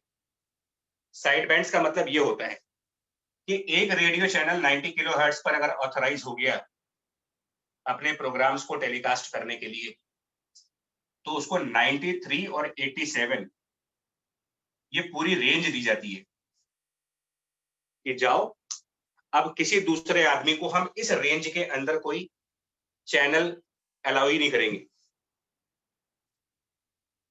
सर ऐसा तो अगर दूसरा आदमी एप्लीकेंट गया आपसे ज्यादा पैसे वाला या कम पैसे वाला, उसने कहा भैया हमको भी चैनल खोलना है, तो गवर्नमेंट ने कहा खोल लो, कौन मना कर रहा है, लेकिन तुम इस 87 से कम की फ्रीक्वेंसी पर चलाओ या 93 से ज्यादा चलाओ, इसके बीच में हम नहीं दे सकते तुम्हें, क्योंकि अगर ऐसा हो गया ना तो आपकी कोई ना कोई वेव उसके चैनल से सुपर इम्पोज कर जाएगी। यही नॉइज है जब एक चैनल में दूसरे चैनल का प्रोग्राम पकड़ता है कभी। सर लेकिन रिपब्लिक टीवी के पास तो ऐसा कुछ नहीं है, वहाँ इसके फिर भी पास नॉइज होता रहता है।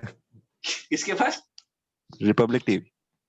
अब वो भाई यार तो पूछता है भारत तभी तो है, उनसे भारत पूछ रहा तो है, वो एक अलग कहानी भाई, उसको छोड़ दो।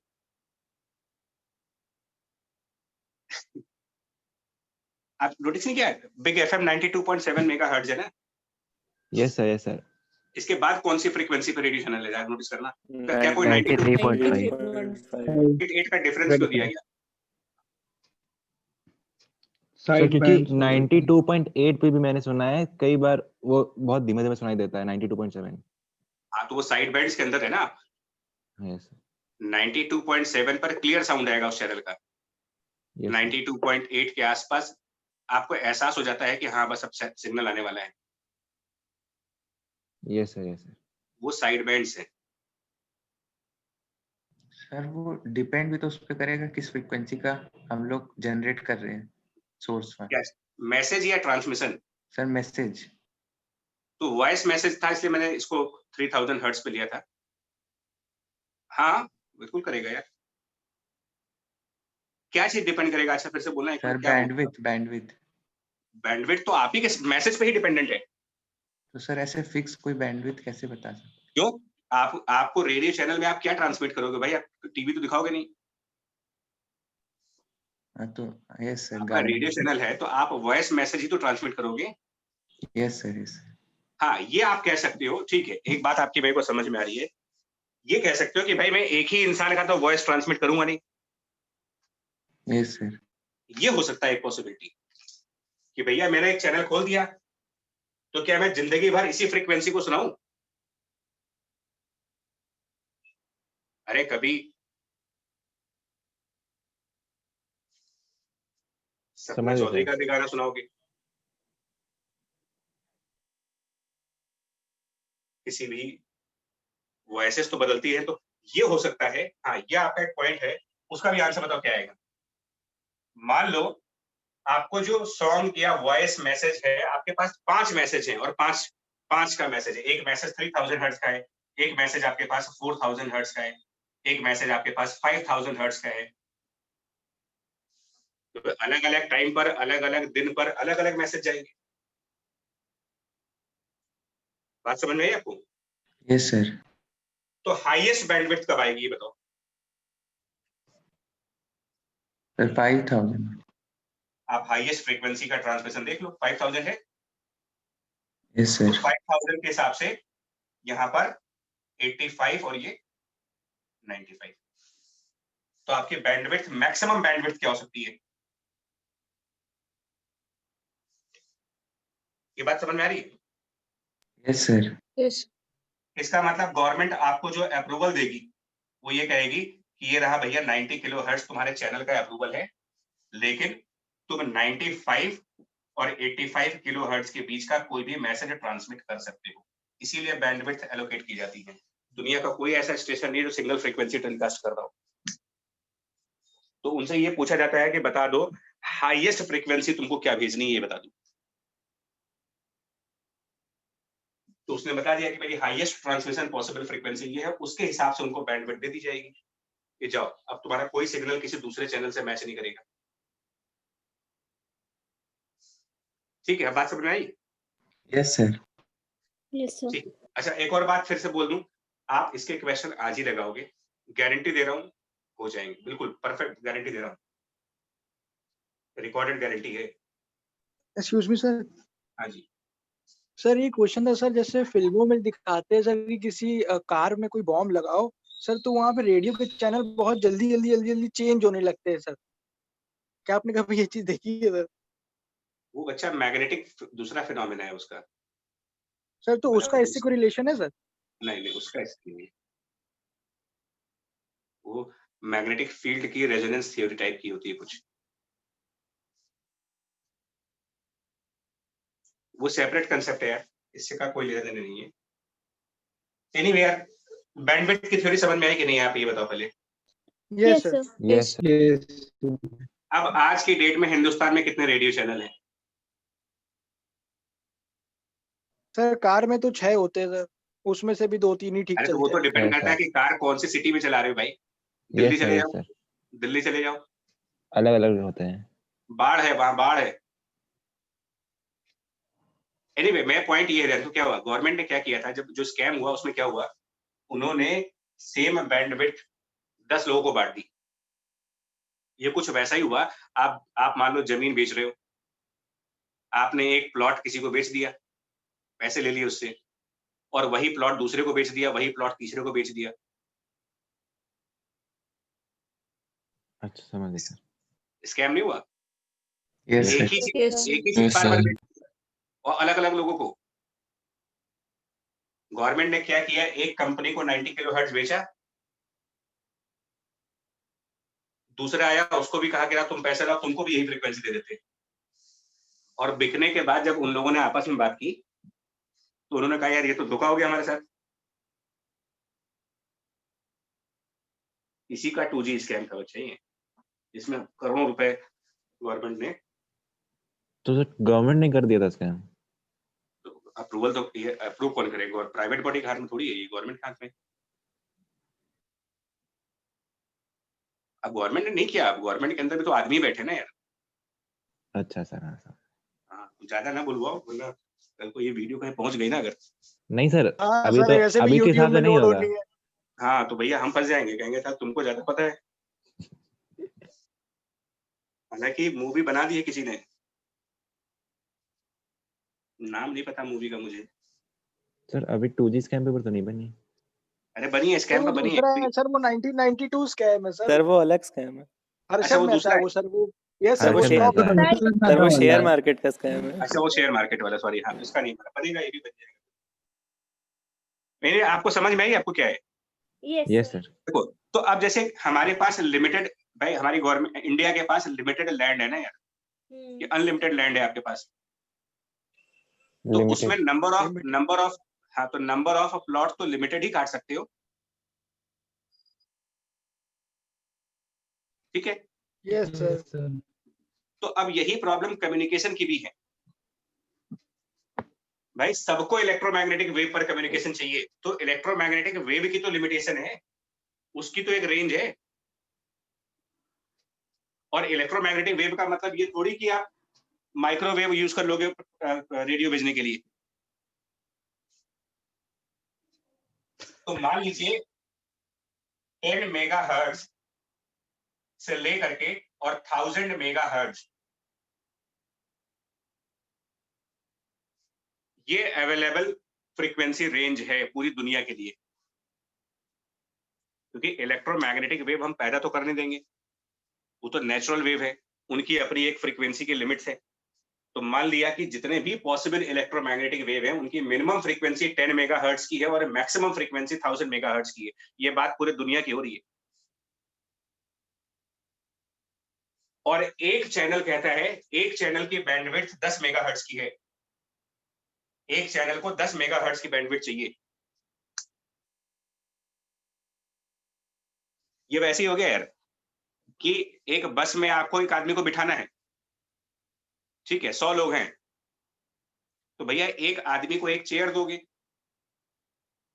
और उसका साइज भी तो देखो कि वो साइड में कितना स्पेस कैरी करेगा, तो अगली चेयर तो उसको छोड़ के ही लगाओगे ना। Yes sir. भाई एक चेयर बीच में बिठा दी कि यहाँ पे एक आदमी बैठेगा, अरे भाई तो आदमी बैठेगा तो उसका हाथ भी तो होंगे, कुछ साइड भी तो होगा उसका, तो इस स्पेस यस को सर, देख थिकनेस तो होगी सर। तो इसको देख के ही तो अगली चेयर इंस्टॉल करोगे आप, कि आदमी को एक Yes, बिल्कुल sir. वो मान लोगे डंडा टाइप का, बिल्कुल पतला सा, नो सर। ऐसे बैंडविड्थ समझो आप। तो अगर मैं आपसे कहूं कि 10 मीटर के रूम में हम कितने आदमी बिठा सकते हैं, तो आपका पहला क्वेश्चन क्या होगा? आदमी की एक। विड्थ। आदमी बताओ मोटे हैं कि पतले हैं ना? Yes sir. तो ऐसे ही सोचो ना, इतनी रेंज में हम कितने चैनल खोल सकते हैं? तो आप पूछोगे ये बताओ एक चैनल सर कितना मोटा है? 99। नहीं, अरे भैया एक चैनल मोटा कितना है? चैनल का मोटा होना मतलब उसकी अरे बैंडविड्थ। सर आपने पहले बोला था ना 10 है बैंडविड्थ उसकी, 10 सर है। उस वजह से बता रहे थे 99। हाँ 10 है, तो इसका मतलब बच्चा, तो 10 बैंडविड्थ जो आप कह रहे हो ना, 10 किलो हर्ट्ज है वो तो। नहीं मेगा मान लो यार, मेगा मान लो, चलो मेगा मान लो, 10 मेगाहर्ट्ज की बैंडविड्थ के चैनल है, तो हम मैक्सिमम कितने चैनल खोल सकते हैं? इसका मतलब 10-10 के इंटरवल्स में डिवाइड करो, 10 मेगाहर्ट्ज, इस रेंज में एक ही चैनल चल सकता है। फिर अगला 10 मेगाहर्ट्ज दूसरे चैनल को मिल गया, तो कितने पॉसिबल चैनल्स हो सकते हैं ये बताइए? स्टार्ट करिए 10 से, और 10-10 के अर्थमेटिक डिफरेंस पर आपको 99। कितने नंबर ऑफ टर्म्स निकाल दीजिए अर्थमेटिक प्रोग्रेशन यूज करके, 99। तो इसका मतलब एक टाइम ऐसा आएगा जब 99 चैनल हो गए, ये एग्जांपल है जस्ट, 99 काउंटिंग में मत ले लेना, उसके बाद अब किसी को चैनल खोलने की अनुमति नहीं मिलेगी। मतलब ये टीवी चैनल, रेडियो चैनल की भी सैचुरेशन आने वाली है। मतलब आगे कम्युनिकेशन का मोड बदलेगा ही बदलेगा, तय है, 100% तय है। और इसीलिए कम्युनिकेशन ब्रांच को लेके कहा जाता है कि इसके अंदर फ्यूचर बहुत ब्राइट है अभी भी, क्योंकि मोड ऑफ कम्युनिकेशन फ्लडेड हो रहा है। आज ही सिग्नल्स नहीं मिलते किसी को,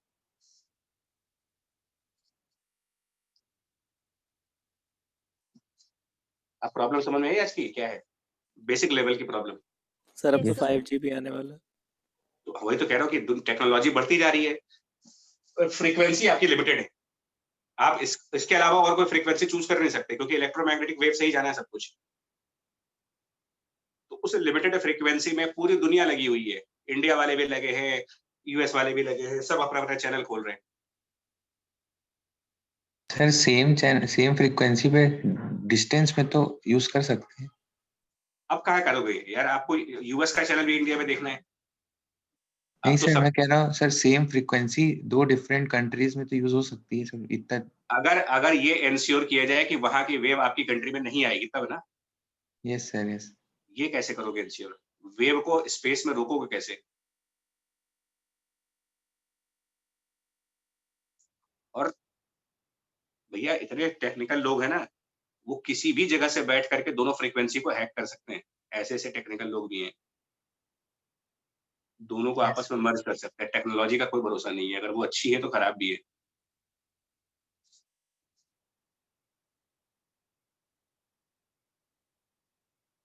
तो इसीलिए क्रेजी है, मतलब यहाँ पर ये जो फील्ड है ना, वाकई में बहुत अच्छी फील्ड है इन फ्यूचर के लिए।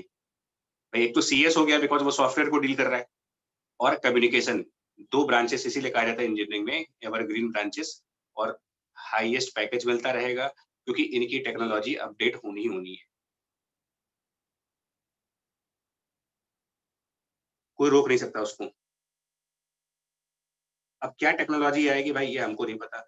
ये आप ही जैसे लोग कुछ नया देखोगे, सोचोगे कि ऐसे भी कर सकते हैं। भाई पहले हार्ड डिस्क के नाम पर हम लोग को एक्सटर्नल स्टोरेज डिवाइस में, मुझे याद है फ्लॉपी आती थी एक, सर 20 MB की। 20, अरे 20 तो बहुत ज्यादा बता दिया आपने। हमने जो पहली फ्लॉपी यूज की थी उसका साइज था 1.44 MB, मतलब वर्ड की 2 फाइलें ले गए तो कैपेसिटी फुल। और एक फ्लॉपी मिलती थी करीब 20 रुपए की, मतलब 20 रुपए में क्या लेके जा रहे हैं, 2 वर्ड की फाइलें। तो तब भी ये स्वैग था। नहीं, आज एक्सटर्नल हार्ड डिस्क कितने साइज की आने लगी हैं और कितनी कॉम्पैक्ट आने लगी हैं। सर 1 TB 2 1 से भी TB ज्यादा। 1 से ऊपर पहुंच गए भाई, अब तो 1 से आगे निकल गए। तो ये मैं बोल रहा हूँ, ये आप समझो, क्योंकि इसके ऊपर न्यूमेरिकल है बच्चा। मैं बार बार इतना टाइम इसलिए दिया है कि जेई मेन के प्रीवियसली क्वेश्चंस लगातार इसके ऊपर आए हुए हैं। On the bandwidth, on the number of channels, permitted number of channels, bandwidth, carrier frequency, low sideband, carrier wave, upper sideband, यही सब घुमा फिरा के इन्हीं में से क्वेश्चन पूछा करते हैं। और एक बात और,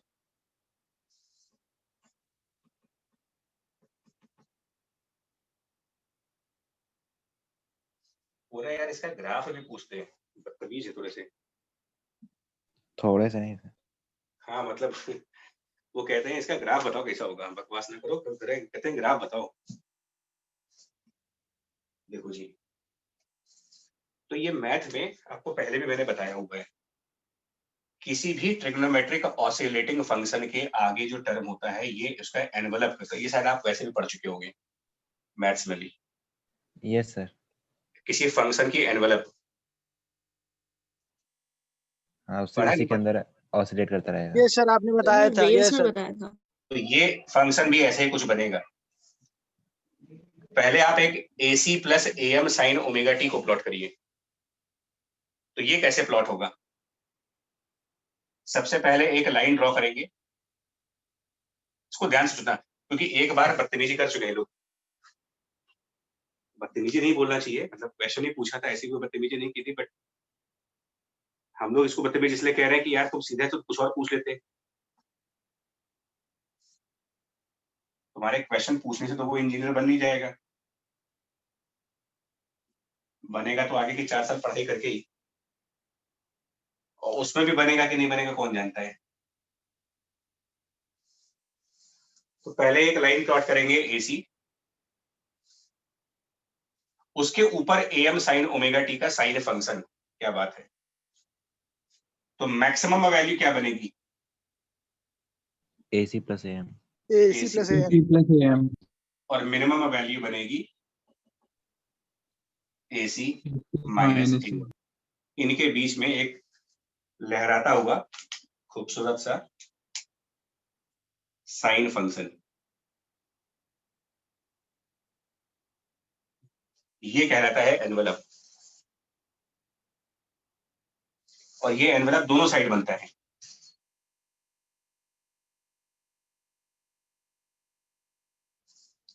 मतलब इसी के ऊपर क्वेश्चन आता है भाई साहब, वो बहुत बता रहे हैं, बहुत ब्लफ करते हैं, वो साले ग्राफ दे देते हैं, ये बताते भी नहीं कि किसका ग्राफ है ये। वो ये सोचते हैं कि बच्चे जो है बहुत सिंसियर हैं, सब कुछ पढ़ के आए हैं, उनको नहीं पता कि वो अपना रेगुलर कोर्स तो कर नहीं पा रहे।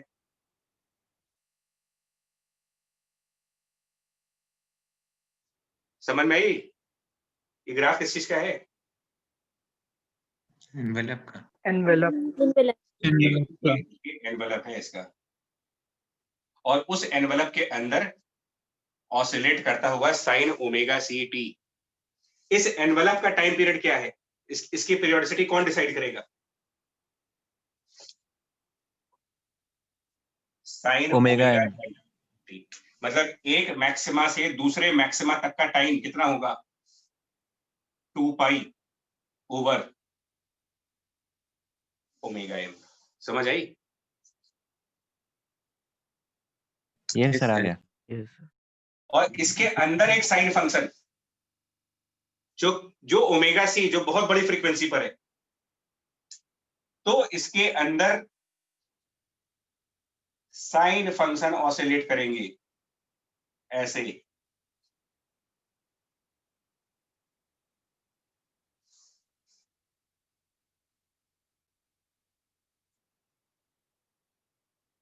और इसके एक ऑसिलेशन का टाइम पीरियड कितना होगा? मतलब इसके एक जीरो से अगले जीरो, यानी एक मैक्सिमा से अगले मैक्सिमा तक का डिस्टेंस या टाइम। और ये वेरिएबल एम्पलीट्यूड की होंगी। हाँ, इसके एक मैक्सिमा से और अगला maxima, from one maxima to the next maxima, जो एनवेलप के अंदर की ग्राफ है उसकी बात कर रहा हूं। From one maxima to the other maxima inside this envelope, ये distance 2 pi divided by omega सी।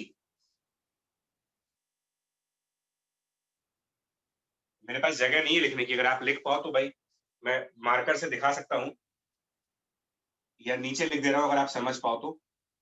एक मैक्सिमा, उसके नीचे एक लाइन ड्रॉ कर रहा हूं, और दूसरा मैक्सिमा, उसके नीचे एक लाइन ड्रॉ कर रहा हूं, और इनके बीच के इंटरवल को लिख रहा हूं 2 pi divided by omega C. तो ये क्या होता है ना, इनको पूछना बैंडविड्थ ही है, लेकिन बदतमीजी ये है कि डायरेक्टली ओमेगा एम और ओमेगा सी नहीं देंगे, वो देंगे ग्राफ। आपसे कहेंगे आप ग्राफ से खुद ही देख लो, इस ग्राफ से खुद ही पता कर लो ओमेगा एम क्या है, ओमेगा सी क्या है, और हमको बैंडविड्थ बता दो। ऐसे पूछते हैं वो। बदतमीजी नहीं हुई है? जो चीज तुम डायरेक्ट पूछ सकते थे,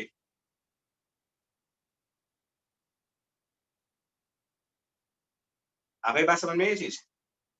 यस सर। Yes. कि डायरेक्ट ना पूछ करके इनडायरेक्ट लो भाई, ग्राफ भी खेलो। Yes, sir. जे एग्जिस्ट नहीं करता। हाँ, मतलब जेई फिर नाम कैसे पड़ेगा उनका? और फिर कहते हैं कि हम तो पूछते सिलेबस के अंदर ही है।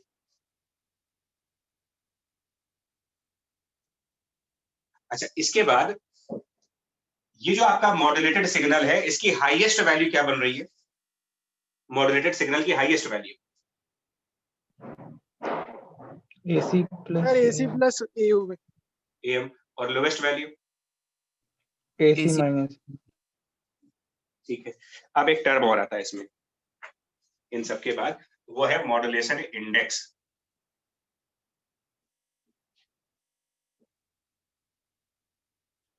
M, which is the ratio of amplitude of modulating signal। modulating मतलब message wave upon the carrier wave. Modulating मतलब मैसेज का एम्पलीट्यूड और कैरियर के एम्पलीट्यूड का रेशियो कहलाता है मॉड्यूलेशन इंडेक्स।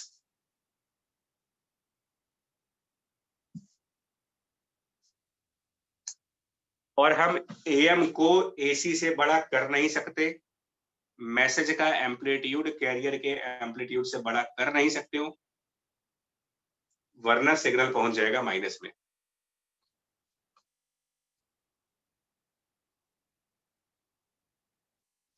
तो ये चीज हमेशा 1 से कम या बराबर हो सकती है, मैक्सिमम 1 हो सकती है जब ये दोनों सेम एम्पलीट्यूड के आ जाए। ये भी पूछते हैं, मॉड्यूलेशन इंडेक्स का भी क्वेश्चन पूछते हैं।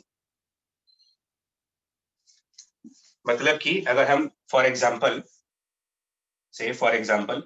अगर मैं कह दूं कि AC की वैल्यू 10 है और AM की वैल्यू 6 है, तो मॉड्यूलेशन इंडेक्स क्या हुआ? 0.6। 0.6। अच्छा, ये वैल्यू कितनी आएगी AC प्लस AM? इसके 16। यहाँ पर 4 16 4 और यहाँ पर 10। ये इस तरीके के भी क्वेश्चन पूछते हैं, मॉड्यूलेशन इंडेक्स वगैरह के ऊपर भी क्वेश्चन पूछे गए हैं, प्रीवियसली पूछे गए हैं, अभी मतलब अभी भी पूछते हैं। प्रीवियसली का मतलब कोई ऐसा तो है नहीं कि सदियों पुराना टॉपिक पढ़ रहे हो, इसी सेंचुरी का टॉपिक है।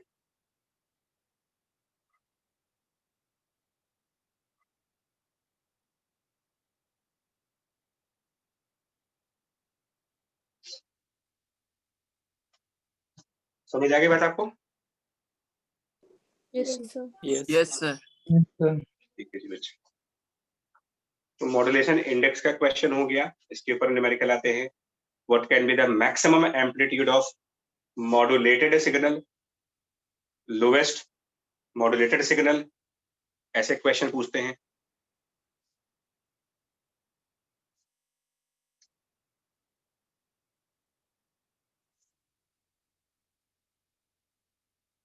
और ये जो मैक्सिमम है ना और ये मिनिमम है, इनका रेशियो फाइंड करें अगर, तो क्या बनेगा यार? Maximum amplitude divided by the minimum amplitude का ratio.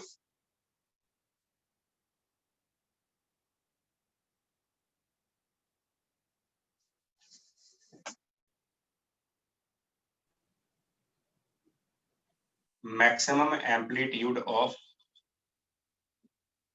Modulated wave upon minimum of modulated wave.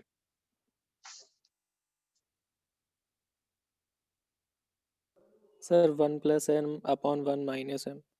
मतलब AC plus AM divided by AC minus AM। क्या करो बच्चे? Sir 1 + m upon 1 - m। हाँ, मतलब AM को M इंटू AC कर दे अगर, तो ये 1 + m अपॉन 1 माइनस m।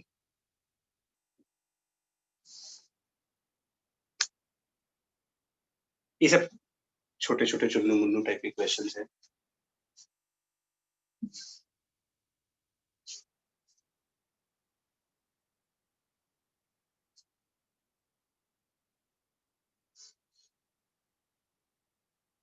ठीक है,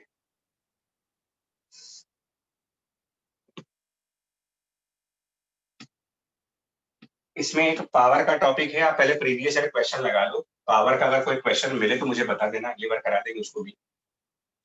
वो एक्स्ट्रा टॉपिक्स में आता है, अगर होगा तो करा देंगे। और 2 बड़ी सिंपल से क्वेश्चंस आते हैं और न्यूमेरिकल लगाओगे, प्रीवियस ईयर क्वेश्चन के बेसिस पे बता रहा हूँ। तो एक कवरेज एरिया ऑफ किसी टावर की बात कर लेते हैं, एक टावर का कवरेज एरिया कितना होगा?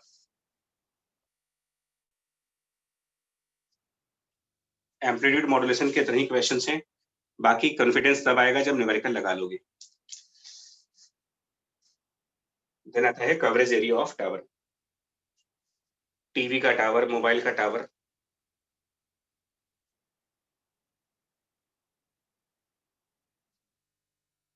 भाई ये बताओ कहाँ लगाए जाते हैं टावर्स?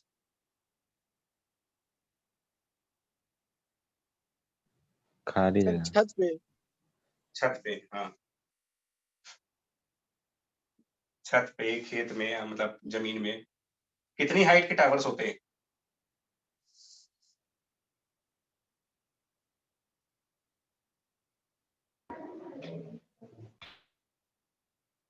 अरे अच्छा, किसी मोबाइल का टावर, टीवी का टावर, जो भी लो आप, इनकी हाइट लगभग कितनी होती होगी? 100 मीटर 50 से 100 मीटर। मतलब काफी लो हुआ, इसका मतलब लो हुआ। Radius Yes, sir. Of earth के कंपेयर में तो कुछ भी नहीं है यार। कहाँ? No sir. हाँ, तो मतलब कि एच नेग्लिजिबल है विथ रिस्पेक्ट टू आर, ये प्रैक्टिकल बात है। और जो ये इनके टॉप मोस्ट पॉइंट पर ब्लिंक करते हैं सिग्नल्स, कभी नोटिस करेंगे ना, तो टावर्स के टॉप मोस्ट पॉइंट पर रेड कलर के ब्लिंक करते रहते हैं। Yes, sir. Yes sir. तो वो बेसिकली ट्रांसमीटर्स लगे इनके, वो सिग्नल भेजा करते हैं। और कई बार आपको जब फोन करते हो, the number you are trying to reach is out of coverage. It's out of. Yes, out of yes, sir. Coverage area. तो उनसे पूछो पहले कि पहले कवरेज एरिया बताओ क्या है तुम्हारा। एक्चुअली अगर यहाँ पर ट्रांसमीटर लगा रखा है आपने, तो कवरेज एरिया कैसे देखेंगे इसका? मैक्सिमम सिग्नल अर्थ के टेंजेंट को क्रॉस कर सकते हो आप। ये वो सिग्नल है जो टेंजेंट के ऊपर से जा रहा है, अर्थ का टेंजेंट। और इधर भी आप अर्थ का टेंजेंट बना लो।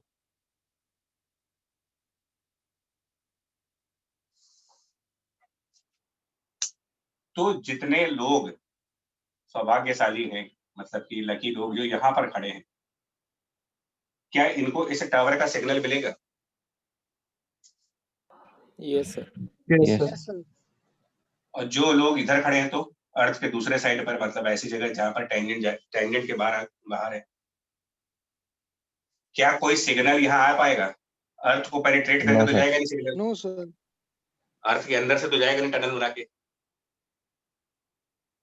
तो ये भाई साहब इस टावर की कवरेज एरिया से बाहर है, इन्हीं को वो मैसेज सुनने को मिलेगा, the out of coverage area.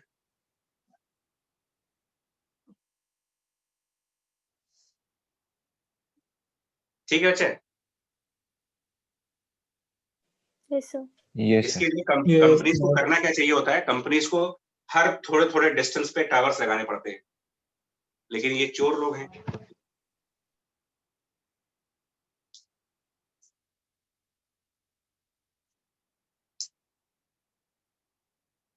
अरे इस फील्ड में फ्यूचर में इतना स्कोप है, तो कोई अगर ठान ले तो कहो वो एलॉन मस्क के बाद अगला आदमी वही बन जाए, कहो इतना स्कोप है इसमें। चलो जी बताओ, ये जो दो टेंजेंट्स आपने बनाए हैं, इनके बीच का डिस्टेंस बताओ कितना होगा, ये ए और बी के बीच, इनके बीच।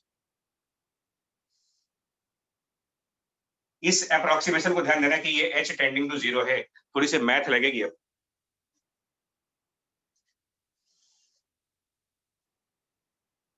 थोड़ी सी मैथ।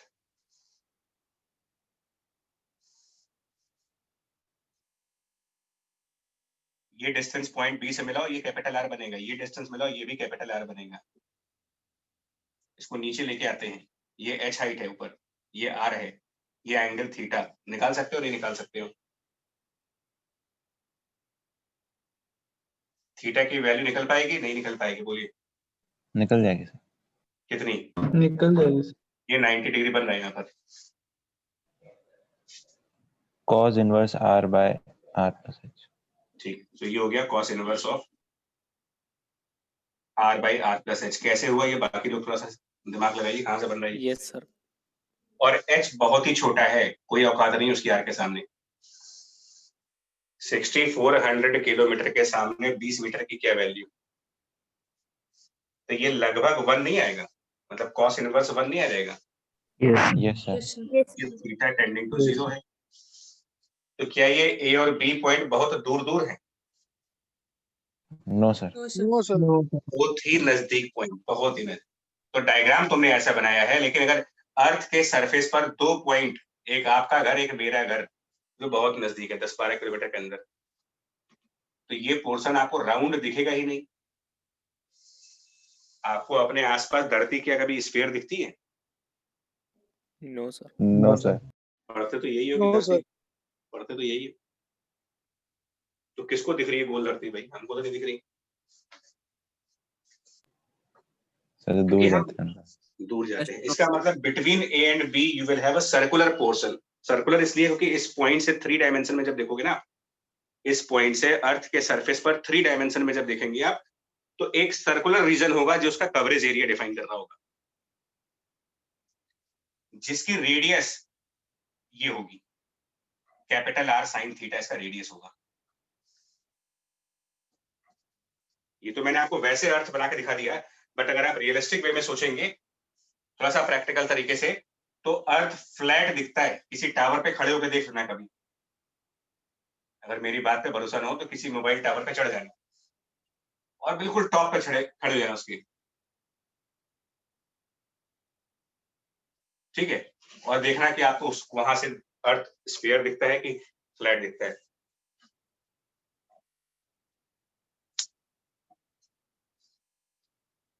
वो ना क्या होगा, आपको अर्थ पर एक सर्कुलर एरिया दिखता है जिसका रेडियस कितना होता है, capital R into sine of theta, और यही इस टावर का कवरेज एरिया माना जाता है कि बस इस टावर की औकात यहीं तक है, ये यहीं तक सिग्नल भेज सकता है, इसके बियॉन्ड नहीं भेज सकते आप।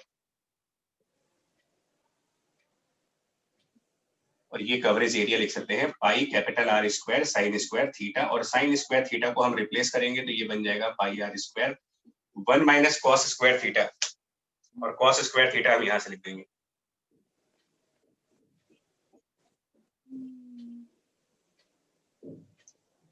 इसको थोड़ा बहुत और सिंप्लीफाई कर लेंगे तो ये पाई आर स्क्वायर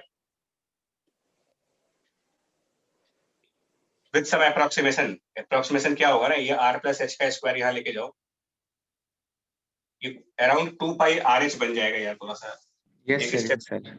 है ना, समझ। Yes, sir. एक्चुअली आखिरी में जो डिनोमिनेटर में आर प्लस एच का स्क्वायर आएगा और यहाँ पर आर स्क्वायर, वो कैंसिल कर देंगे हम। तो ये बस कवरेज एरिया है, इसके ऊपर न्यूमेरिकल आता है कवरेज एरिया के ऊपर, कि एक टावर की हाइट दे दी, बताओ कितना एरिया कवर कर सकते हो उससे।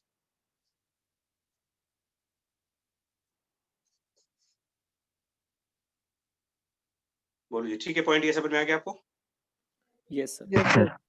और एक इसी टावर से रिलेटेड एक और क्वेश्चन पूछते हैं।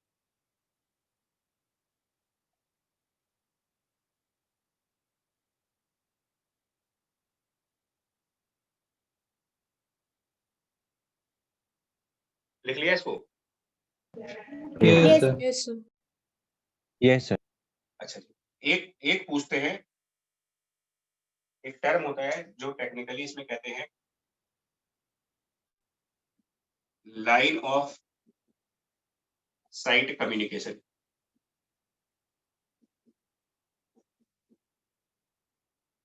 लाइन ऑफ साइट कम्युनिकेशन मतलब तीर बिल्कुल निशाने पे लगा,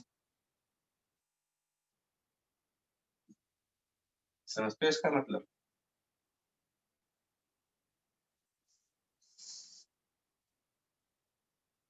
समझते तो हो गई खैर।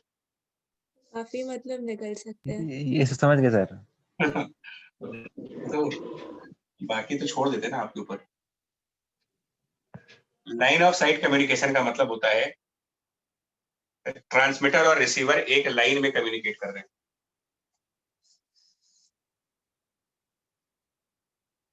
मतलब हमने अर्थ पर एक ट्रांसमिटिंग एंटीना लगा दिया और एक रिसीविंग एंटीना लगा दिया, और इनके बीच शुरू हो गया,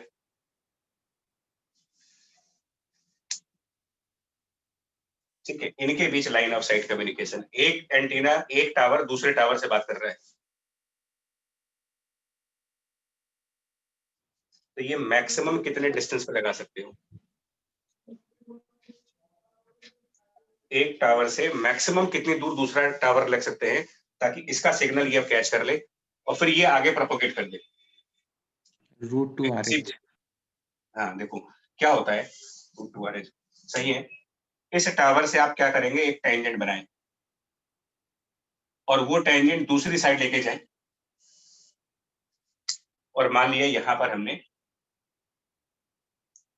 ये रिसीविंग टावर है, एच आर फॉर रिसीवर, और ये एच टी ट्रांसमिटिंग टावर है। एक टावर सिग्नल भेज रहा, दूसरा उसको चुपचाप अब समझ लाइन ऑफ साइट नाम क्यों दिया गया इसको? ये सर ये सर यहां से सिग्नल निकला और जिसको मिलना था उसी को मिला।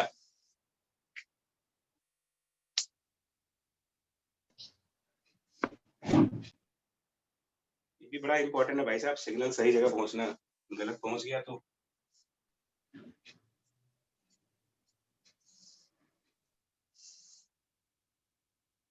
ये डिस्टेंस पूछते हैं यार, बताओ कितना होगा ये मैक्सिमम डिस्टेंस क्या हो सकता है? What can be the maximum distance between the transmitting tower and the receiving tower under line of sight communication? ये प्रॉब्लम की लैंग्वेज होगी।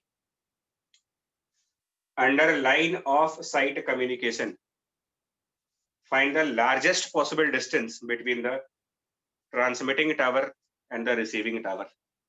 मतलब ये डी पूछते हैं आपसे।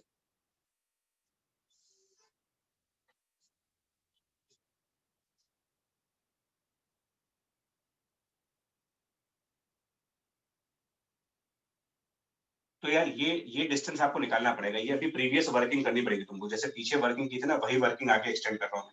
इसको इधर ले गए, ये 90 बनेगा, टेंजेंट बन रहा वो।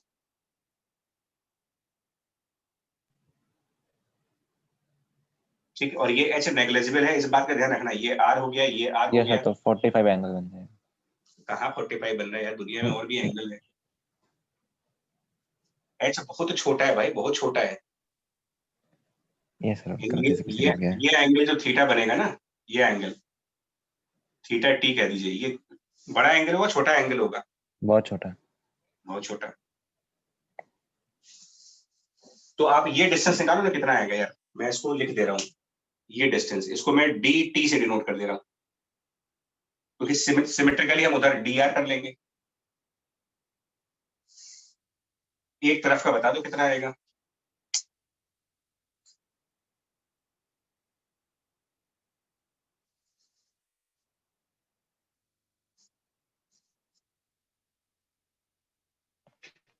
पाइथागोरस लगा लो, पाइथागोरस लगा लो। हाँ, पाइथागोरस थ्योरम लगा लो ना यार, h प्लस आर स्क्वायर, उसको ओपन कर लेते हैं। इसका स्क्वायर बराबर R square plus D T square, Pythagoras theorem से। R square cancel, H T square neglect कर देंगे क्योंकि टावर की हाइट बहुत छोटी है। बचा क्या फिर? √2RHT। तो ये root of 2r height of tower, और ऐसे ही इधर आ जाएगा। तो total distance line of sight communication का कितना हुआ? Total distance of the line of sight communication √2r height of tower plus, ये बात समझ में दोनों कैसे, उधर वाला भी सिमिलर ही होगा यार। Yes sir. यही टॉपिक्स है कम्युनिकेशन से जिनसे आपका मेंस निकल सकता है। बाकी जैसा कि पहले बताया, आपके कर्मों पे डिपेंड करता है भाई। हो सकता है इसमें से कुछ ना आए, नहीं तो लक फैक्टर है। हो सकता है आप इतनी तैयारी करके जा रहे हो, ये टॉपिक में से एक भी क्वेश्चन ना आए और कहो यही आ जाए।